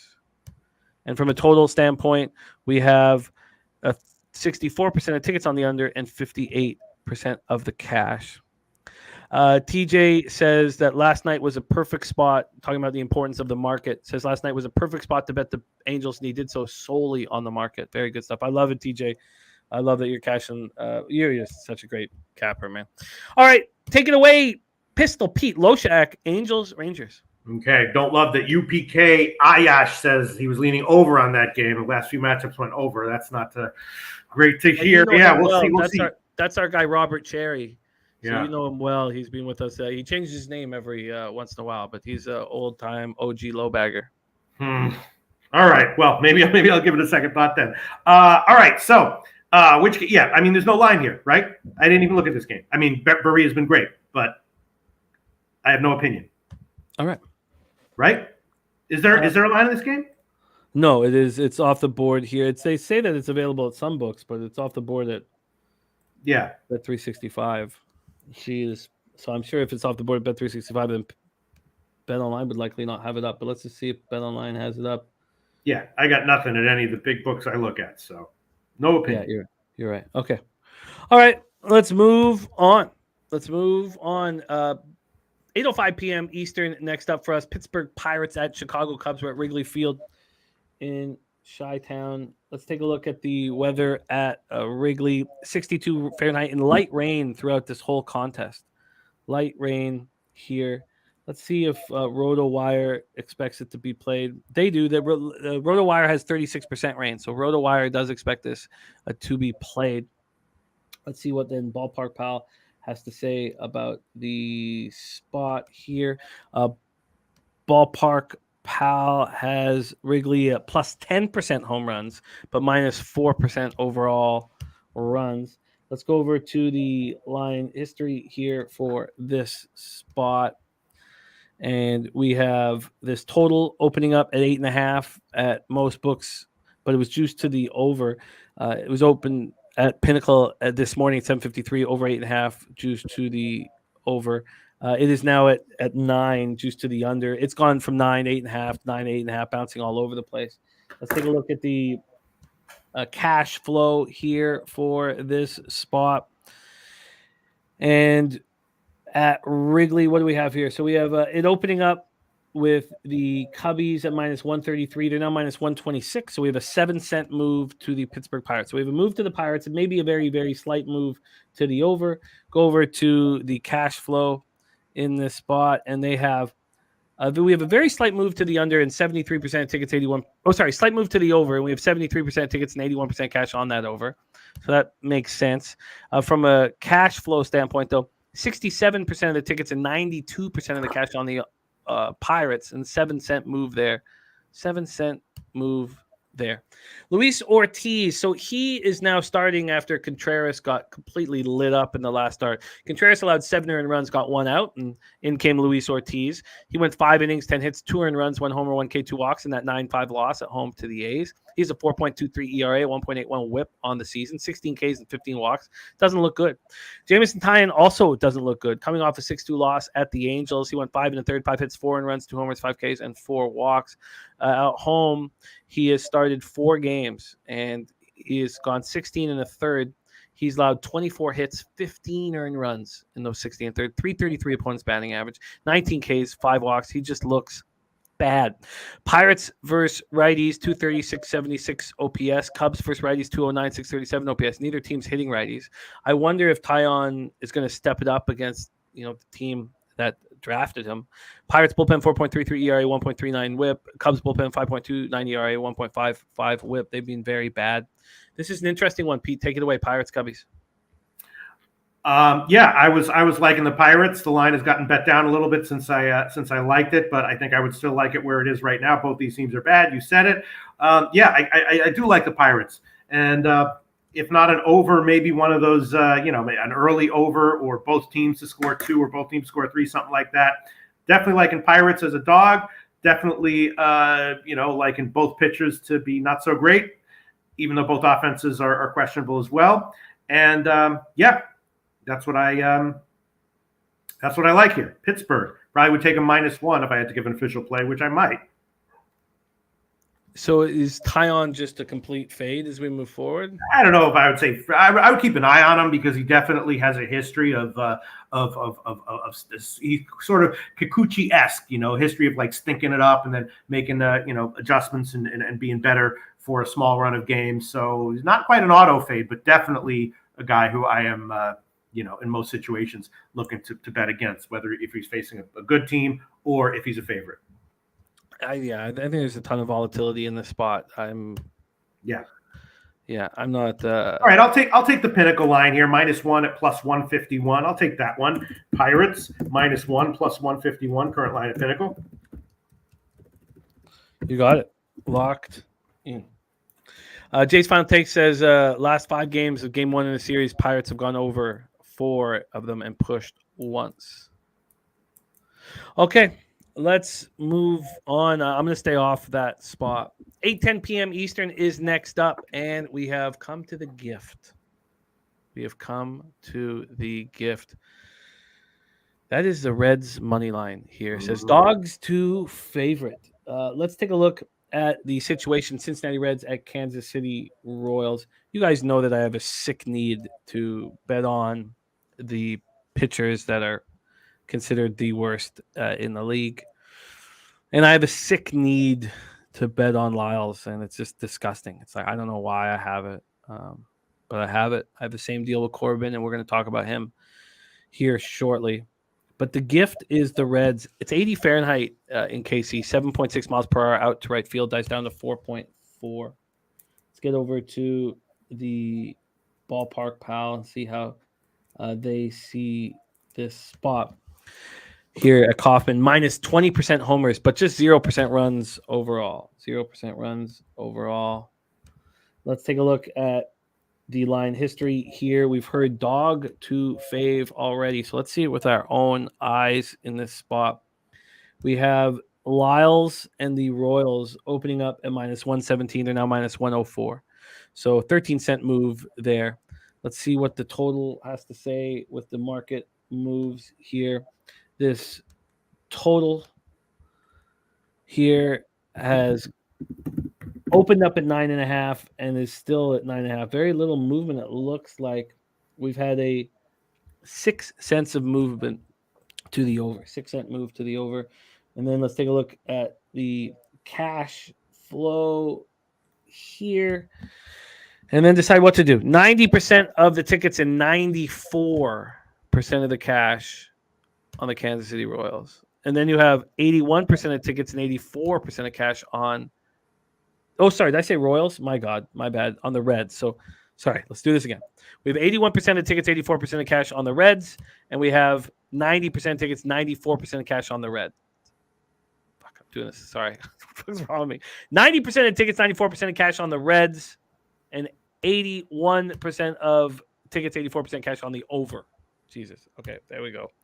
All right. TJ says Royals are 0-13 in the starts from Jordan Lyles. And we have Brandon Williamson, the youngster, on the mound. Got a wake-up call in that win at home versus the Dodgers. 5 2/3, 8 hits, 6 earned runs, 3 homers, 3 Ks, 2 walks. It was a very, very offensive weather that day at Great American Ballpark. So, this is a very highly thought of pitcher brought up here from Louisville. Then you have Jordan Lyles, who has been better at home. 43 innings he's thrown at home. He's 0-5, 5.23 ERA, 223 opponent's batting average. Reds are hitting 253, 737 OPS versus righties since May 1st. Royals are hitting 241, 681 OPS versus lefties. The Reds bullpen 4.03 ERA, 1.33 WHIP since May 1st is much better than the Royals 4.74 ERA, 1.52 WHIP. Vipers on the under 10 here. TJ says he believes in this kid. High second round pick. He's getting knocked around first time through, then settles down. KC's the perfect place and lineup to calm those nerves early. Take it away, Pete. Reds, Royals. Yeah, I mean, I'm definitely not afraid of fading Lyles at the very least with first 5 team total overs on the opposing teams. I think like 2 shows ago or something like that, or last show, there were a couple, I think like Luke Weaver or something like that. There were a couple of no-brainer, opposing team total overs on the first 5s that I was just not going to overthink. And this is 2.5 minus 102 at Pinnacle. So it's not that there's no chance that he could throw a 5-inning 2-run start, but I don't think it's a 50% proposition. I was leaning Cincinnati at this line. I'm not exactly sure what to make of Williamson here. I mean, definitely KC's lineup is one that you don't want to be praying to get runs for if you bet an over. So it does seem like I'll take Cincinnati first 5 team total over 2.5 minus 102 for sure. Definitely leaning Cincinnati first 5 in full game as well. But I'll make the first 5 team total over an official play. Over 2.5 minus 102. You got it. Team total over 2.5 minus 102. Danielson. He's on his play today is the Royals, minus 115. Joe Yurkovich says Lyles BABIP is only 240. Says he could get even worse. BJ says 2 shit starters backwood. I don't know how long people will be calling Brandon Williamson a shit starter. Very, very highly thought of a prospect in the Reds organization. Stacks play today from Justin McElvey. Ellie Dela Cruz over 1.5 bases at minus 113. Well, the gift is 16-6. So I just have this sickness. I have this fucking sickness for these bad pitchers. I'm certainly not going to go up against the gift. But 94% of the cash on the Reds. I mean, we have a move towards them. I don't know. I'm going to have to look at it a little further here. But Pete Loshak on the Reds, first 5 team total over 2.5. Let's move on. Next up for us, 8:10 p.m. Eastern, Washington Nationals, 26-38, 14-17 on the road. At the Houston Astros, 37-29, 18-14 at home. We're at Minute Maid Park in Houston, Texas. We have Patrick Corbin going up against Hunter Brown, and the Astros are starting to smash lefties again. Cal Caprice, 270, 781 OPS versus lefties since May 1st. Nats are hitting the ball pretty well, for a horrible team. 257 average, 708 OPS versus righties since May 1st. Let's get to work here. We'll start with the line history on this one. Now, Hunter Brown has not looked quite as good in his last couple starts. He's been battling a little bit. I wonder if the book is out now on Hunter Brown. Let's start with the money line here and see what kind of movement we've seen. We have the Astros opening up here at minus 240. They're now minus 247. They got up to minus 256 at 10:55 a.m. So we've had 9 cents of buyback, but still a 7-cent move towards the Houston Astros. Let's get over to the total here on this one. This one opened up at 8.5, minus 115 to the under at most books. Here it opened up at just that under 8.5, minus 115, and it dropped to 8 at 8:14 a.m. It lasted there for 2 hours and 41 minutes before it moved back to 8.5. So right now we're at 8.5 with no movement. Troy Torrance says when you got a big home favorite and sharps are on the under is 12-4. 12-4. Let's take a look at what the cash flow has to say about this spot. First off, 22% of tickets and 47% of cash on the under. Wow. Wow. 81% of tickets and 69% of cash on the Astros. So there are some big bets coming in on Patrick Corbin. 4-6, 4.89 ERA, 1.52 WHIP. He started at home in his last start against the Diamondbacks, and I made the foolish decision to take him first 3 and first 5. He allowed 3 runs in the first inning, and then not another one. Went 6, did allow 11 hits, didn't look great. I do not want him on the road where he's got a 5.72 ERA and a 2.98 opponent's batting average, but feels like the book might be out on Hunter Brown. 5-3, 3.69 ERA, 1.21 WHIP. He's an excellent pitcher. And he wasn't bad in that 5-1 loss to the Blue Jays. 6 innings, 3 hits, 3 earned runs, 2 homers, 5 Ks, 3 walks. He hasn't been great at home. 4.05 ERA, 260 opponent's batting average. Take it away here, Pete. We know that the Astros have an enormous bullpen advantage. Nationals, Astros, floor is yours. All right, well, Rocco Rogers just quoted Astros first 5 team total over 2.5 minus 125. I don't know what that book is at, but a Houston first 5 team total over here is definitely not a lot for sure. Corbin's been better, but I'm not going to not bet it. You know what I'm saying, Jimmy the Bag? I'm not going to not bet it. So we'll make that official. I'm seeing 130 at Heritage. If Rocco Rogers can get 125 at some other book, I'll take that. I'll definitely make that official. Again, it could lose, but at minus 125, Houston first 5 team total over 2.5 minus 125 is a no-brainer play for me. And yeah, Brown is not Brown is iffy, so I'd be definitely leaning. I've been pretty successful taking Washington as a big dog, but I don't want him here. I can't pull the trigger on Houston at this line though. But that's definitely the way that I'm leaning. It's Rocco Rogers quoted minus 125 for the Astros first 5 team total over. I wonder which book that is. DraftKings. We'll take that. Thank you, Rocco Rogers. That's an official play for me. And I should probably double up on this in some way, either like the first 5 over or the Houston team total over or something like that. Last show, I realized that I had a few games capped well, but only made one bet and realized I should have thrown on a couple of other plays. But yeah, Corbin definitely doing better, but I'm not going to bet a first 5 team total over against Houston at minus 125. It makes sense to me.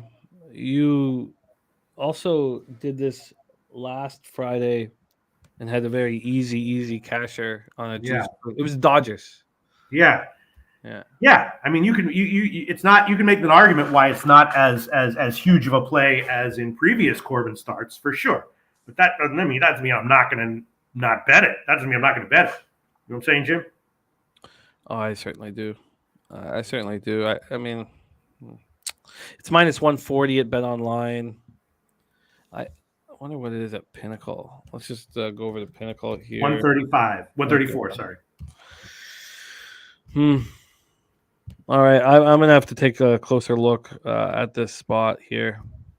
It's my sickness for Corbin and Lyles and these shit pitchers. I just have this fucking.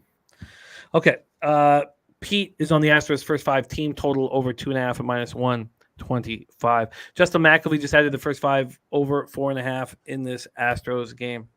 All right, let's move on. This one is extremely interesting. 9:40 p.m. Eastern, Miami Marlins 37-30, 16-17 on the road at the Seattle Mariners 32-33, 18-15 at home at T-Mobile Park in Seattle, Washington. Let's see what the weather is in Seattle to get us started here. We have 63 Fahrenheit, cloudy, 7.8 miles per hour out. The wind's all over the place. It starts blowing out to left field, then it actually blows in the last hour of the game. Let's see what Ballpark Pal has this at. Ballpark Pal has T-Mobile as the least offensive park of the day. Minus 4% home runs, minus 20% doubles and triples, minus 14% runs here. Interesting. And Big Ragu on the under 4.5 in San Francisco, St. Louis at plus 102 for Big Ragu, who will be joining us tomorrow. We have Edward Cabrera going up against George Kirby. The important thing about Cabrera is he left the last start on Wednesday. He left with a blister on his right hand. So they've given him an extra day off dealing with the blister. Traditionally, it's been a great spot to fade a pitcher in this situation. Again, we don't have the inside information on what's going on with the blister, but historically, they've still struggled. Give the extra day off. It doesn't matter. They're out of their routine. So, I love it. TJ says 15-cent move to Colorado, first 5+1/2. Piker says, this is my other top play. We're fading negative home road splits as well as the blister for Cabrera. Says he laid the juice with Seattle today. I find that very, very interesting. And George Kirby's a tricky guy to back. We backed him against Clark Schmidt, and he was spectacular. Then he went up, I believe, against Musgrove, and I took the first 5 under. Musgrove kind of, had some issues, and I can't wait to talk about the Musgrove start because I believe Musgrove's bet on. But Kirby looked terrible. Is this a bounce back opportunity for Kirby? Joe Yurkovich says Kirby off of a bad start. Generally, a spot I like the back pitchers, the good pitchers. So that's where we stand. Now, Cabrera was rolling, but of course he was rolling at home in his last start before the blister knocked him out. 5 innings, 1 earned run, 4 Ks, 2 walks, and that 6-1 win at home over the Royals. On the road this year, he's thrown 32 innings. He's 0-4 with a 5.91 ERA. Now his opponent's batting average is .221 in those road starts. So that's where we stand. Let's take a look at the line history. But obviously the big issue here is the blister and, of course, Cabrera's splits. The market is telling us that he's going to be excellent, and both pitchers are, because this opened up at 7.5. It lasted there for 43 minutes. This didn't open up until 8:01 a.m. Lasted there for 43 minutes before it moved to 7. At that point, it was only there for 2 minutes before it's back up 7.5. Look, it's back at 7 once again. And right now, it's -114 to the over. But we have a half-run move to 7. So we have a move to 7. Let's go over the the money line here. We have Cabrera, Kirby. We have Seattle opening up -147. They're now -142. So we had a move towards the Marlins. There had been a really big move towards the Marlins. This got down to +120. So again, this opens up at 8:01 a.m. and there's a 15-cent move towards the Marlins in the first hour and 19 minutes. You have to imagine everybody's aware of what's going on with Cabrera, with the splits and with this blister. So it's bounced back, but there's been a 4-cent move to the Marlins. So we have a 4-cent move to the Marlins, the move to the under. I can't wait to look at the cash flow to see if it will illuminate how to move forward in this one. 53% of the tickets and 95% of the cash is on the Mariners. And this is just nuts. Market moving towards the Marlins. 75% of tickets, 99% cash on the under. 99% of cash on the under. This market's throwing me for an absolute loop. So George Kirby's been good at home, 3.72 ERA, 255 opponent's batting average. He's coming off that start where he got lit up by the Padres. The Marlins are hitting 252, 711 OPS versus righties since May 1st. The Mariners are awful versus righties, 226, 692 OPS. The Marlins bullpen has been good, like we expected. We expected them to get better as the season went on. And the Mariners bullpen has slipped for the first time in a little while this last 6 weeks. Take it away for us, Pistol Pete Loshak. A lot of moving parts in this one, Marlins Mariners. Yeah, I don't know. I was leaning over at 7.5, and there's been a huge move to the under, Jim. I don't get it. I might fade it anyway. I mean, fade the move. I mean, at 7 -115, that could be one of those games where it's like 1-1 heading into extra innings, and you get a push or a cash anyway because of all the shenanigans in extra innings. I don't get it. I mean, Kirby and Cabrera are obviously both question marks coming in here. I think even if Cabrera didn't have a blister, he'd be not a question mark, but I would expect him to have one of his 5-inning, 2-run, 3-run starts instead of a lights out start. And Kirby is good, but I wouldn't expect him to be lights out either. I have the total is way higher than 7 here, so I'm not sure what's going on, but I might pull a trigger on it and might throw something on a huge market move fade here, leaning over. And as far as the side is concerned, yeah, very, very. I would be leaning Seattle, but as the line moves up, less so. Yeah, not very. You're right. Very most interesting game on the card, Jimmy the Bag. Without a doubt. And my whole plan was to fade Cabrera with the blister and the splits that are very bad on the road. I'm not doing it. Can't do it. Teacher says don't have the data behind this, but I would wager that if you faded any baseball total that moved a full run, you would be profitable. Says you could be wrong. Thoughts? That's an interesting thought if it moves the full run, because we talk about it in NBA. When the market moves we've seen totals move 6 to 8 points. There was a total that moved 9 points this year, and I was like, the advanced models, you're telling me that they were that off on this game? I do not believe it. And I faded it, and it was an easy casher. There in the NBA, it always goes to the over. It's like you'll have a 9-point move to the over. And Troy Torrance says, I'll pull that right now. That's the great thing about Troy running with us. Okay. And the weird, I don't know. Gosh, I want to pull the trigger on Seattle first 5. Oh, I get it. I mean, Kirby should have a better start here, right? You know, I watched that game, the Mariners-Yankees game, because I had 600 on it. I had 4 bets at 150 a pop, and I made the mistake, even though I thought there was low volatility, to take the Mariners first 5 minus a half. It was 0-0 after 5, and I'm a Clark Schmidt backer. Mm-hmm. And so I watched that, and Kirby was electric. And there was some concerns with the market in that under with the Padres Mariners, and I still moved on it, and Kirby looked awful. So look, I expect them to bounce back. There's no doubt about it, but right, you can put me down for it, Jimmy the Bag. First 5 minus 145. Seattle, first 5 minus 145. We'll take it. All right, Loshak has moved on the Mariners first 5 minus 145. Joe Yurkovich is on the first 5 minus a half at plus 100. And Troy Torrance says moves of 1 run or more to the under. The under is 13-7. Says moves of 1 run or more to the over. The over is 9-6 straight up. Jay's final take says, let's ride, Pete. Nate Cerna is on Mariners run line minus 1.5. Mike M says Seattle in the 22-3 over spot tonight. Yeah, I don't get the move to the under. I really don't.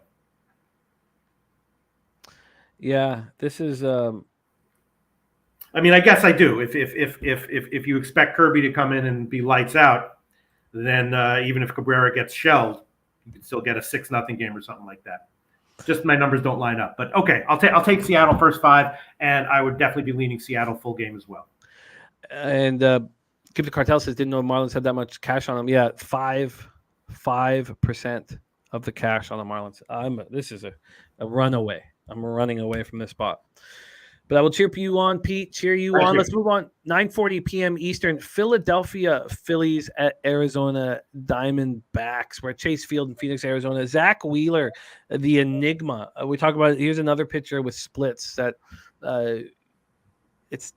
you trust the splits? I mean, it all comes down to that. I do at home. I want Wheeler at home every start. On the road, he's got a 5.18 ERA, and it's tough to figure out. I mean, has he just been unlucky?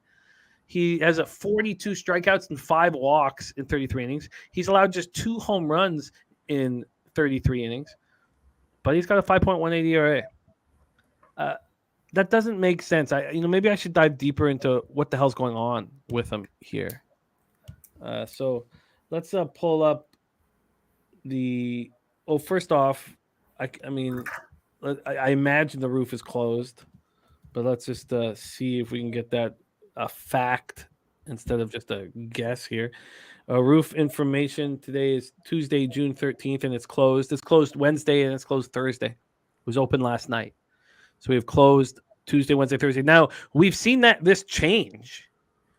So we should still look at it every day, even though it says it's going to be closed Tuesday, Wednesday, and Thursday of this week.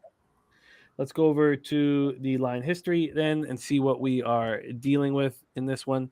Diamondbacks leading the NL West right now. It's a pretty wild situation. This team is playing very, very well.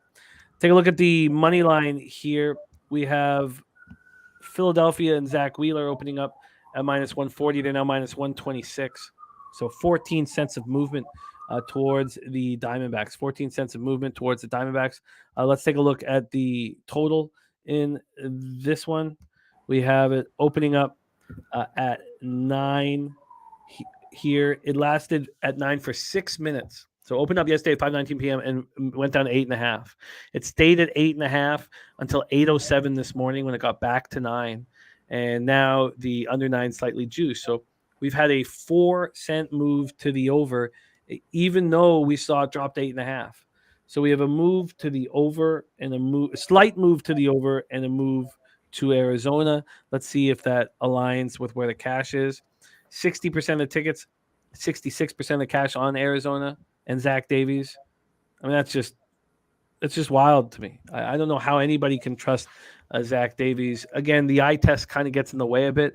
59% of tickets, 68% cash on the under.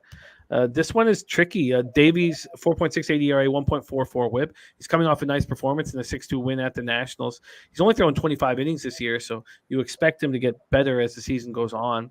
Last start, 6 2/3, 2 earned runs, 8 Ks, 1 walk against Nats. At home, he's only thrown 13 1/3, and he's been lit up and smoked at home. Now the roof is closed tonight, but he's allowed 10 earned runs, 17 hits. His K to walk ratio, 10 Ks, 7 walks. Phillies are hitting just 254, 722 OPS versus righties. Diamondbacks, 262, 791. Again, this is from May 1st. Phillies bullpen, 4.08 ERA, 1.38 WHIP, while the Diamondbacks bullpen, 3.60 ERA, 1.34 WHIP. Take it away for us here, Pete. This is a tricky one. Phillies, Diamondbacks. Yeah, I don't know if I thought it was tricky. On the overnight line, it was at 130 for Arizona, and I was just like, that's not a good line. So I like that one. Now it's gotten like a 15-cent move to Arizona, and I would still like Arizona here. I mean, Davies is not great, but not awful. And I think this will probably be a more likely than not one of Wheeler's 4 or 5 run starts, as opposed to, I mean, who knows? But I don't think Arizona should be a home dog here, and I would make it official probably even at the current line. Jim? Yeah, I don't get it. Let's go to. I'd love to see the road BABIP. Let's go to splits. I mean, it's just it doesn't make sense that he would be this bad on the road with 42 strikeouts and 5 walks. I mean, he's allowed 2 home runs in 33 innings. I mean, what the hell is going on? I just you know what? You can throw on Arizona Heritage line a few places plus 117. I'll take it. Not going to overthink it. Arizona money line plus 117. Would much rather be getting 130. His BABIP is 383 on the road. Pete, who? Wheeler. Oh yeah, it's not necessarily a fade of Wheeler. It's a bet on Arizona as a home dog. I've had them ranked as significantly undervalued for much of the year. Done pretty well with them, and I think this is a perfect example. Just shouldn't be a home dog here. Yeah, and TJ Green completely. Let's lock it in for you. Loshak is plus 117. The Diamondbacks full game plus 117. Yeah. All right. You have that locked in. God. Joey says also Phillies overvalued. Wow. I just don't. When are these numbers going to sort themselves out? I mean, I want to see. I guess I can't go up against. I mean, there's everything saying that the Diamondbacks are alive here. Everything. The market's moving towards them. They have 60% of tickets, 66% of cash, and yet I'm sitting here saying these stats don't make sense for Zach Wheeler. And yeah, it's not really a fade of Wheeler here. Oh, absolutely. It's just the price on Arizona. T says that he can't bet his Phillies. Don't trust him.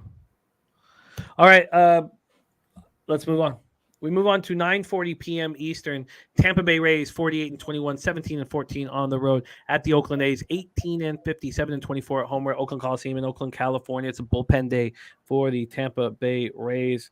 We also have a play of the day spot from our young Jose One-Hole Bouquet. He's moving on this game. Rays, A's, Oakland Coliseum in Oakland, California. Jose, great to have you back. Let me just discuss the weather here quickly. 63 Fahrenheit, 10.3 miles per hour out to right field. That's down to 9.2. Much love to you, TJ. Thank you for rolling with us. Means a ton, man. You're a big help. And Rocco Rogers is on the over 8.5 at minus 120. Says he loves this spot. Let's take a look at what Ballpark Pal thinks about this situation here at Oakland Coliseum. Minus 13% home runs, minus 9% runs. Let's move on to the line history here for the A's. Harris against Beeks. First off, we already heard Rocco very confident on the over, and it has gone from 8.5 up to 9 at Pinnacle. It moved to 9 at 11:09 a.m. So it is sitting here with a move to the over, a half-run move to the over. Let's go over to the line history here with this spot. We have Hogan Harris and the A's opening up at plus 190. They're now plus 184. There had been a move to the Tampa Bay Rays. They opened up at minus 209. There'd been a slight move to minus 213, but 18 minutes ago, a 10-cent move towards the Oakland Athletics. So at this point, we have a slight move to the A's and a move to the over. We go over to the cash flow here. Oh, shit, that's Fangraphs. We'll go over to the cash flow here. We have on the total, 73% of tickets and 92% of cash on the over. So that gets us started. On the money line here, we have 16% of the tickets and 83% of the cash on those Oakland Athletics. Jose Bouquet, take over. You've got to play on this spot that you're confident in. Let us know. Yeah, I spoke about this yesterday. For those of you who don't know, this is the reverse boycott day for the Oakland A's fans. Oakland A's Twitter has been abuzz with this.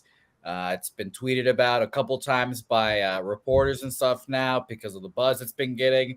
This is going to be the most well-attended Oakland A's baseball game of the year. Probably won't be close. I expect there to be a packed house, shockingly enough.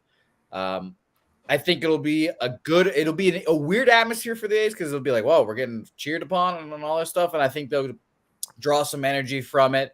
I didn't even look at the market for this play as well. That's how confident I was, I guess.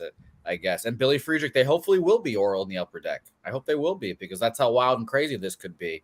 A's team total over 3.5 plus 110. A's first 5 team total over 1.5. Let me double check what line I got. Minus 115. I tweeted them all out. I tweeted both of those out too during the show. So no need to line shop. I think the A's are absolutely live to win this game. I'm just being a little bitch and not backing Hogan Harris. I don't really trust him. I don't trust any A's pitcher, honestly. And like I said, this is just me puss safe. The Rays are one of the best teams against lefties. Though I need to double check actually real quick. I want to see last 2 weeks against lefties. Where is it? Last 2 weeks against lefties, it's 88 plate appearances, so not that big of a sample size. Only 116 weighted runs created plus. That's 8th. Still good. So I don't trust the Hogan Harris show here, but I'll trust the A's offense to keep swinging the hot sticks here. So team totals for me. I will mention extremely small sample size. I cut one of my splits down to just this month, so 13 days. Only 45 plate appearances against lefties for the A's this month, but 21 weighted runs created plus, dead last. That is horrific. So we'll see how long Beeks goes. We're getting Chirinos allegedly after, and I would much rather have the Rays against the A's against a righty. So shout out to Mike M. Write it down, Peter. Play of the day. Jace Peterson, RBI plus 290. Pedro, and we all know Mike M's been on fire. Yes. Got it. Mike M, thank you very much. Jace Peterson of the A's, RBI plus 290. Can you give me your action again, Jose? A's first 5 team total over 1.5 was what? Minus 115, and the other one was plus 110. And what was the number? Full game team total over 3.5? Yep.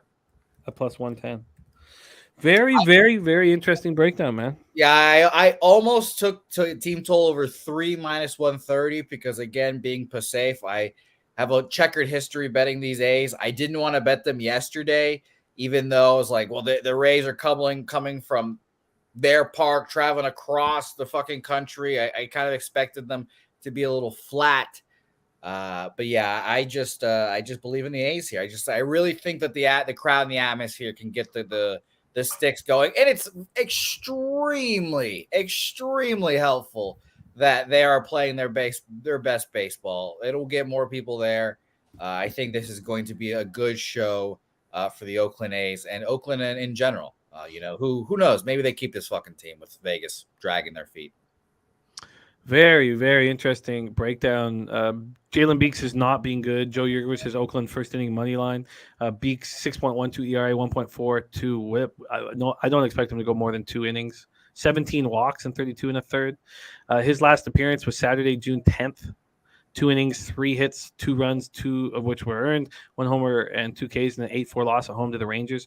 Hogan Harris coming off a nice performance at Pittsburgh, 5 innings, 4 hits, 3 earned runs, 1 homer, 2 Ks, 3 walks. That was a 9-5 win for them. The Rays have been smashing lefties since May 1st, 286, 871 OPS. That's third in the league.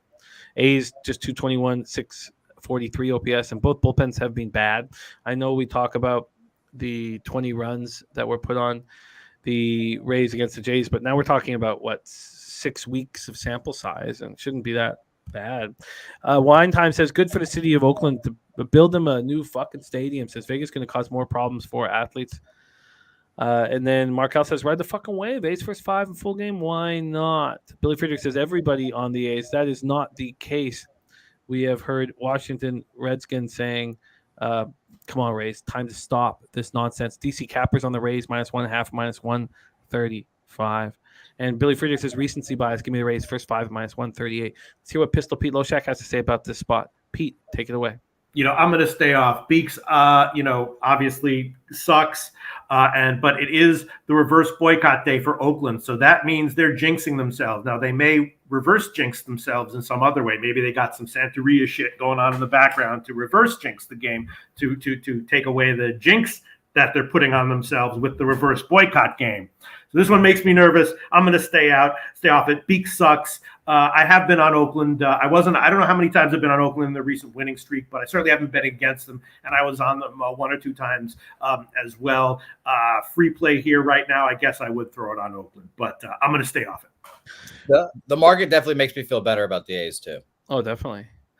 Wow, this is wild. Very, very, very wild. I'm going to need more time to sit with this game. Great breakdown, Jose. And we have the write it down, Peter, play of the day from our Mike M, who will be on Walking Dead with his ribeye play of the day. I like the name. It's catchy. Jose is on the A's first 5, team total over 1.5, -115. Full game team total over 3.5 at +110. And Jose sniffing the black. Very close. By the way, I tweeted out this as well, just for everyone's posterity.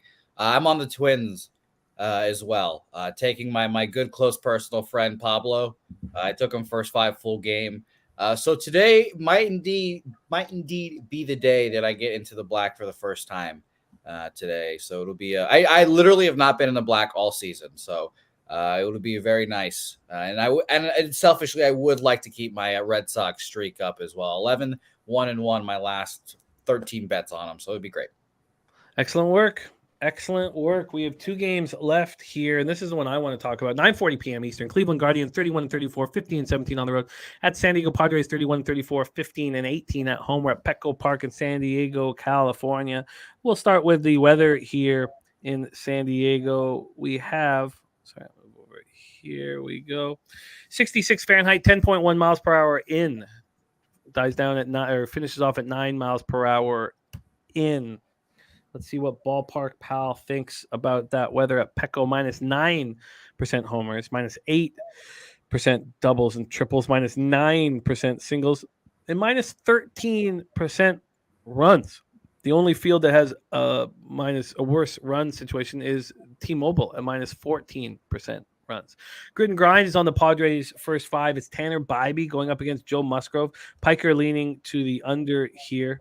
Says these are the 2 underest teams in the MLB.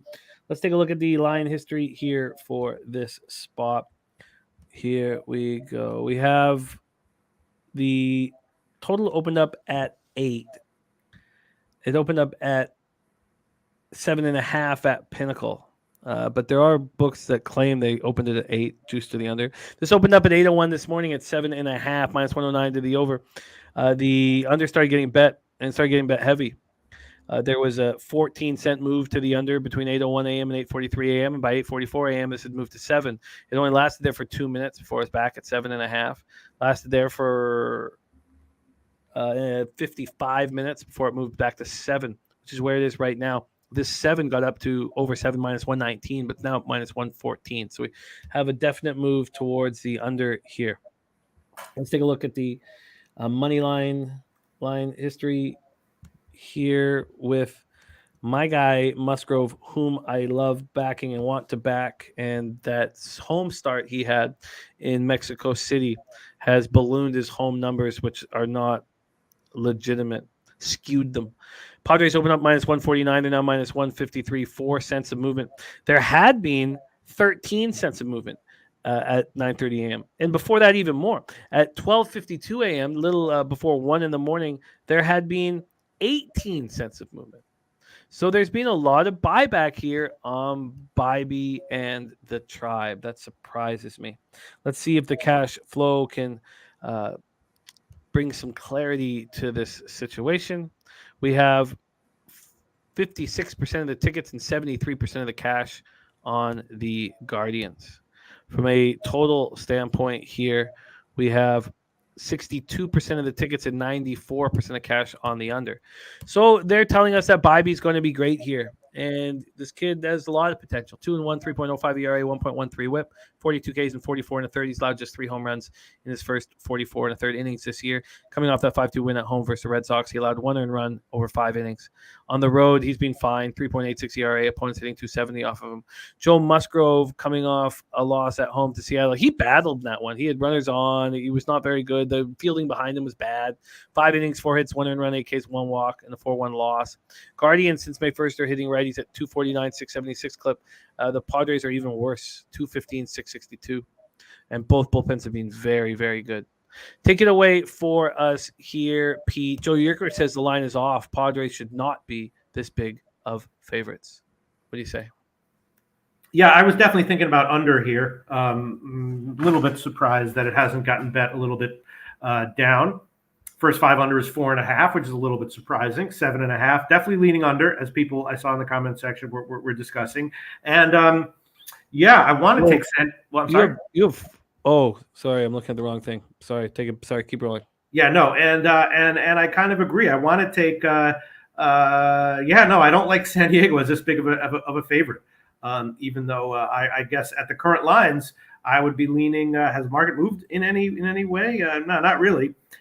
Free play. I would put it on Cleveland at this line. I screwed up, Pete. I screwed up with the total here. Mm-hmm. I screwed up. I was. I don't know how this happened. They both had the same opening lines: Miami, Seattle, and San Diego, Cleveland. Mm-hmm. So I totally screwed up with my total analysis here of the market. So let me, if I could again. So I totally screwed up here. So this opened at minus 114 of the over at 7.5 at 5:19 p.m. yesterday.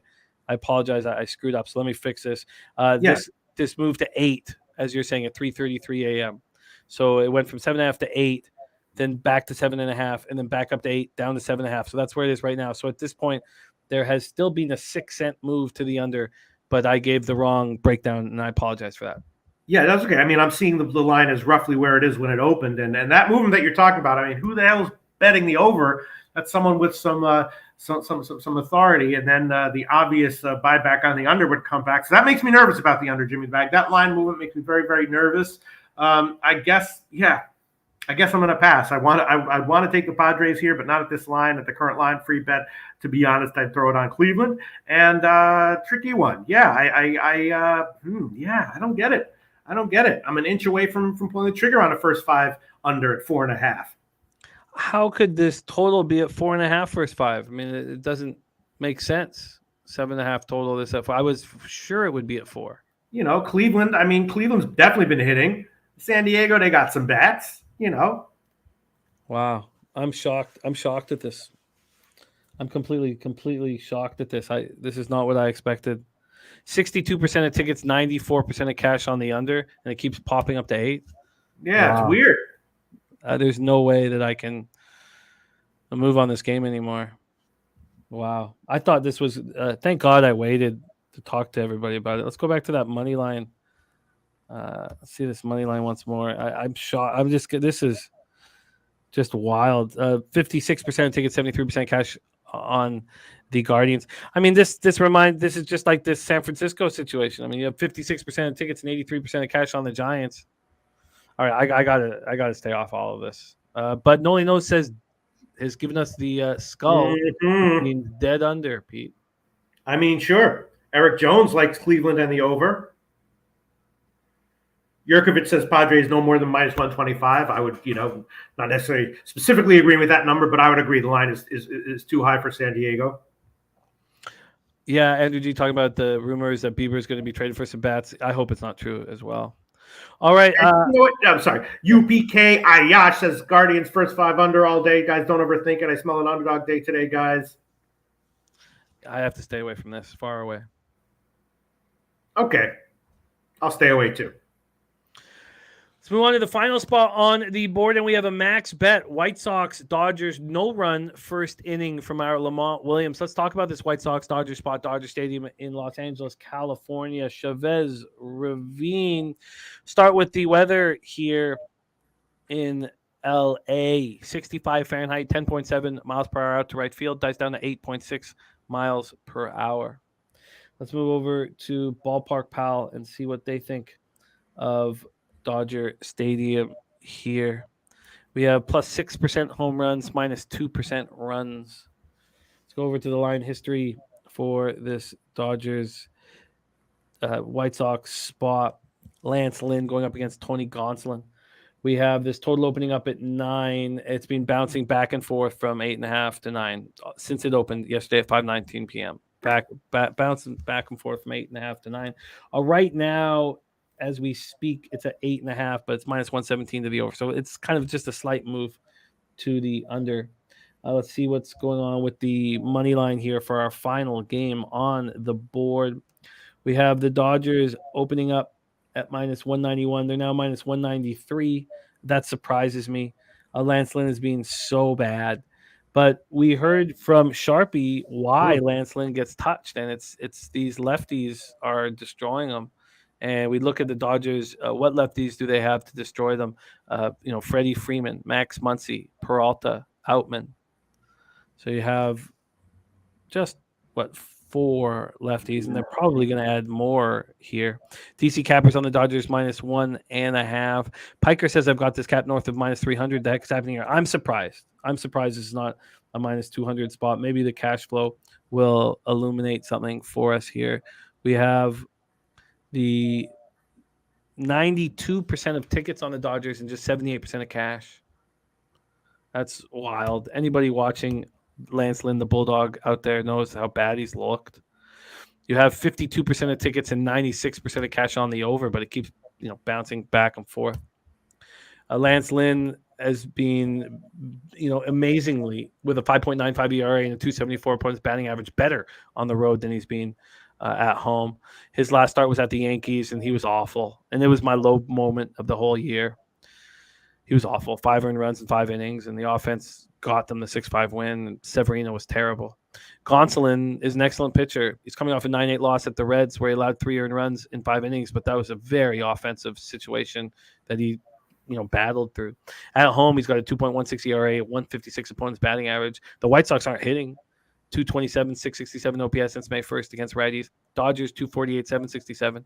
The White Sox bullpen is the only advantage that we see here, but hard to believe this Dodgers bullpen has a 4.77 ERA, 1.30 whip since May 1st. We expected it to start getting better. It has not been getting better. Billy Friedrich says Betts and Hayward all hit Lynn. Historically, Peralta, Betts, Hayward. Rocco Rogers says the over 8.5. Freddie Freeman over 1.5. Total bases minus 110. The home run at plus 475. Robert Franklin on the Dodgers. There is Carlos Garcia. He is on the Panthers, Dodgers money line and over. Wow, that's wild, Carlos. That's wild that you're back in the Panthers. That's the first person that we've had back the battered Florida Panthers in this chat the whole time, which is probably a good spot to be in, when everyone's on one side. But I think it's good night, Irene. Mike Kemp says this will be a great spot for a same game parlay. If there's a Nerfy in play, I'll share the first 2 legs. Gonsolin over 4Ks and Nerfy. Eric Jones on Dodgers run line at plus 104. And Billy Friedrich says the White Sox bullpen blew the last 2 games. Take it away for us here, Pete. Final game on the board. White Sox, Dodgers. Yeah, I was thinking that this was a no-brainer play on the Dodgers, even at the current lines. I understand that that lefties are what's giving Lynn problems, but the Dodgers, in general, he's a pretty unreliable guy right now. Gonsolin, I would expect him to be better here. I think this is a good spot for him. And I don't know if I'm going to pull the trigger on it, but I definitely am hard leaning towards the Dodgers, even at the current line. Yeah. Are you surprised it's not a bigger line? Nah, I mean, it's how big of a line can you make it? The Dodgers are coming back from Philly, and and Gonsolin has definitely not been lights out, so it's not that surprising, not that shocking. Well, I will be off of it, unfortunately. Billy Friedrich says Hendricks back on the IL. Tim Anderson's washed. He says he thinks he doesn't want to be on the team. Jimenez injured again. White Sox floundering here at 29 and 38, 12 and 21 on the road. When this division is just wide open for the taking. I gave you guys the Indians at plus 380 to win this division. The Guardians at plus 380 to win this division. And right now they are plus 200 to win this division. The White Sox are only plus 550. I mean, that's how bad this division is. I'm off. I'm off this one. This is not a spot that I feel like I can attack at this juice. So that concludes all of our action. Pete, let's do a review of everything here. We have Pistol, Pete, Loshak, and myself on Vegas. If they win tonight, it's a big boon for me. It needed because my futures were bad this year. So it's going to be great. Got the Knights to win the series, minus 130. I got Knights to win game 1 in the series at plus 145. And I'm on the -1. I got a plus line. I got in when the money line was minus 155 at Bet365. It's moved to minus 200 right now. And that's wild. Absolutely wild. Pete also moved on Vegas -1. He got in before this burst towards him at -1, minus 103. He's on the first period money line, minus 143. I really want 60 minutes in this hockey game. The first period does not appeal to me when you have such an advantage with the injuries. He's also on the Panthers team total under 2.5, minus 105. That is appealing to me, but I'm just going to leave it alone and be clean. But it makes so much sense there. Ron Crawford spreadsheet play today in NHL is Vegas in regulation. In MLB today, Tone Miggins gave us Michael A. Taylor over getting a hit at minus 125 and a home run at plus 900. He's also on Carlos Correa over 1.5 bases and a home run at plus 560. Mally Mal deciding how to move here, but Cards plus 1.5. He was looking at over 8.5. Jays minus 1.5 and the over 8.5 there. Twins plus 1.5 and the money line. Cubs over 8.5 and the Reds over 9.5. Houston on the run line. Marlins over 7. Pete gets his card started with the first 3 under 2.5 in Atlanta, Detroit. Rem Most here on the under 9 here, under 9 in Toronto, Baltimore. And I have question marks around that. I'm still thinking about it. Jose and Pete and I all get rolling in this Colorado Rockies, Boston Red Sox game. Jose's on the Red Sox under 10, Rockies first 5 at plus 185 and the first 5 under 5.5. Pete Loshak's on the first 5 under 5.5, and I moved on the Rockies first 5 plus a half at plus 128. I had to bet that during the show. I already bet the Mets first 3 and first 5. Pete moved on them as well. I got, I think, the same as Pete on the first 3. We ate the juice at minus 150, but then on the first 5, I did take minus a half. Pete ate the juice at minus 158, or drank the juice, I should say. Ron Crawford spreadsheet play of the day is the Minnesota Twins -1 at plus 124. We've heard from Jose Bouquet, who's also on the Minnesota Twins, and Jay's final take says the let your nuts hang play of the day is the Twins -108, but Pete and I stayed away. I'm on the Cards first 3 and first 5. I have a huge belief in Flaherty. The market's moving towards the Giants. The big bets are on the Giants. This is one of the few times this year where I'm disregarding that information. We'll see if that blows up in my face. Angels, Rangers. We are waiting to see if it is going to be Cody Bradford, the 25-year-old lefty pitching. We don't know at this point. Pistol Pete is on the Pirates -1 at plus 151, going up against their old friend Jamison Tyon. Loshak is on the Reds first 5 team total over 2.5 minus 102, and the gift at 16-6 from our guy TJ is the Reds money line. Loshak's on the Astros first 5 team total over 2.5 minus 125. I'm going to take some more time with it. It does seem like it makes sense with the way they're hitting lefties, and Patrick Corbin is on the road. Pistol Pete Loshak's on the Mariners first 5 minus 145. Cabrera dealing with the blister. He's on the Diamondbacks at plus 117. Pistol Pete Loshak is. Mike M, write it down, Peter. Play of the day is Jace Peterson, RBI at plus 290. Jose is on the A's first 5 team total over 1.5, full game team total over 3.5. Pete and I have stayed off that spot at this point, as we did with the Guardians Padres. It doesn't look like I'm having much action today. Lamont Williams, I guess I'm adding nothing at this point. Wow, other than the bet I made during the show. Lamont Williams is max betting the White Sox Dodgers Nerfy, and there you go. Actually, no, you can put out another one for me, Jim. You ready? Yeah. This is the I have absolutely no idea how to please a woman in bed play of the day for me. We're gonna buy. We can be safe.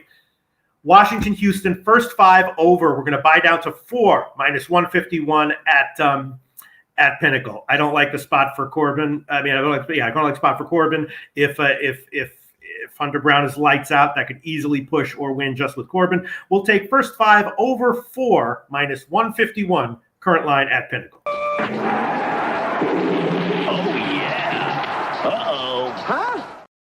Thank you. Eat me. Eat me. Eat me. Eat me. Eat me.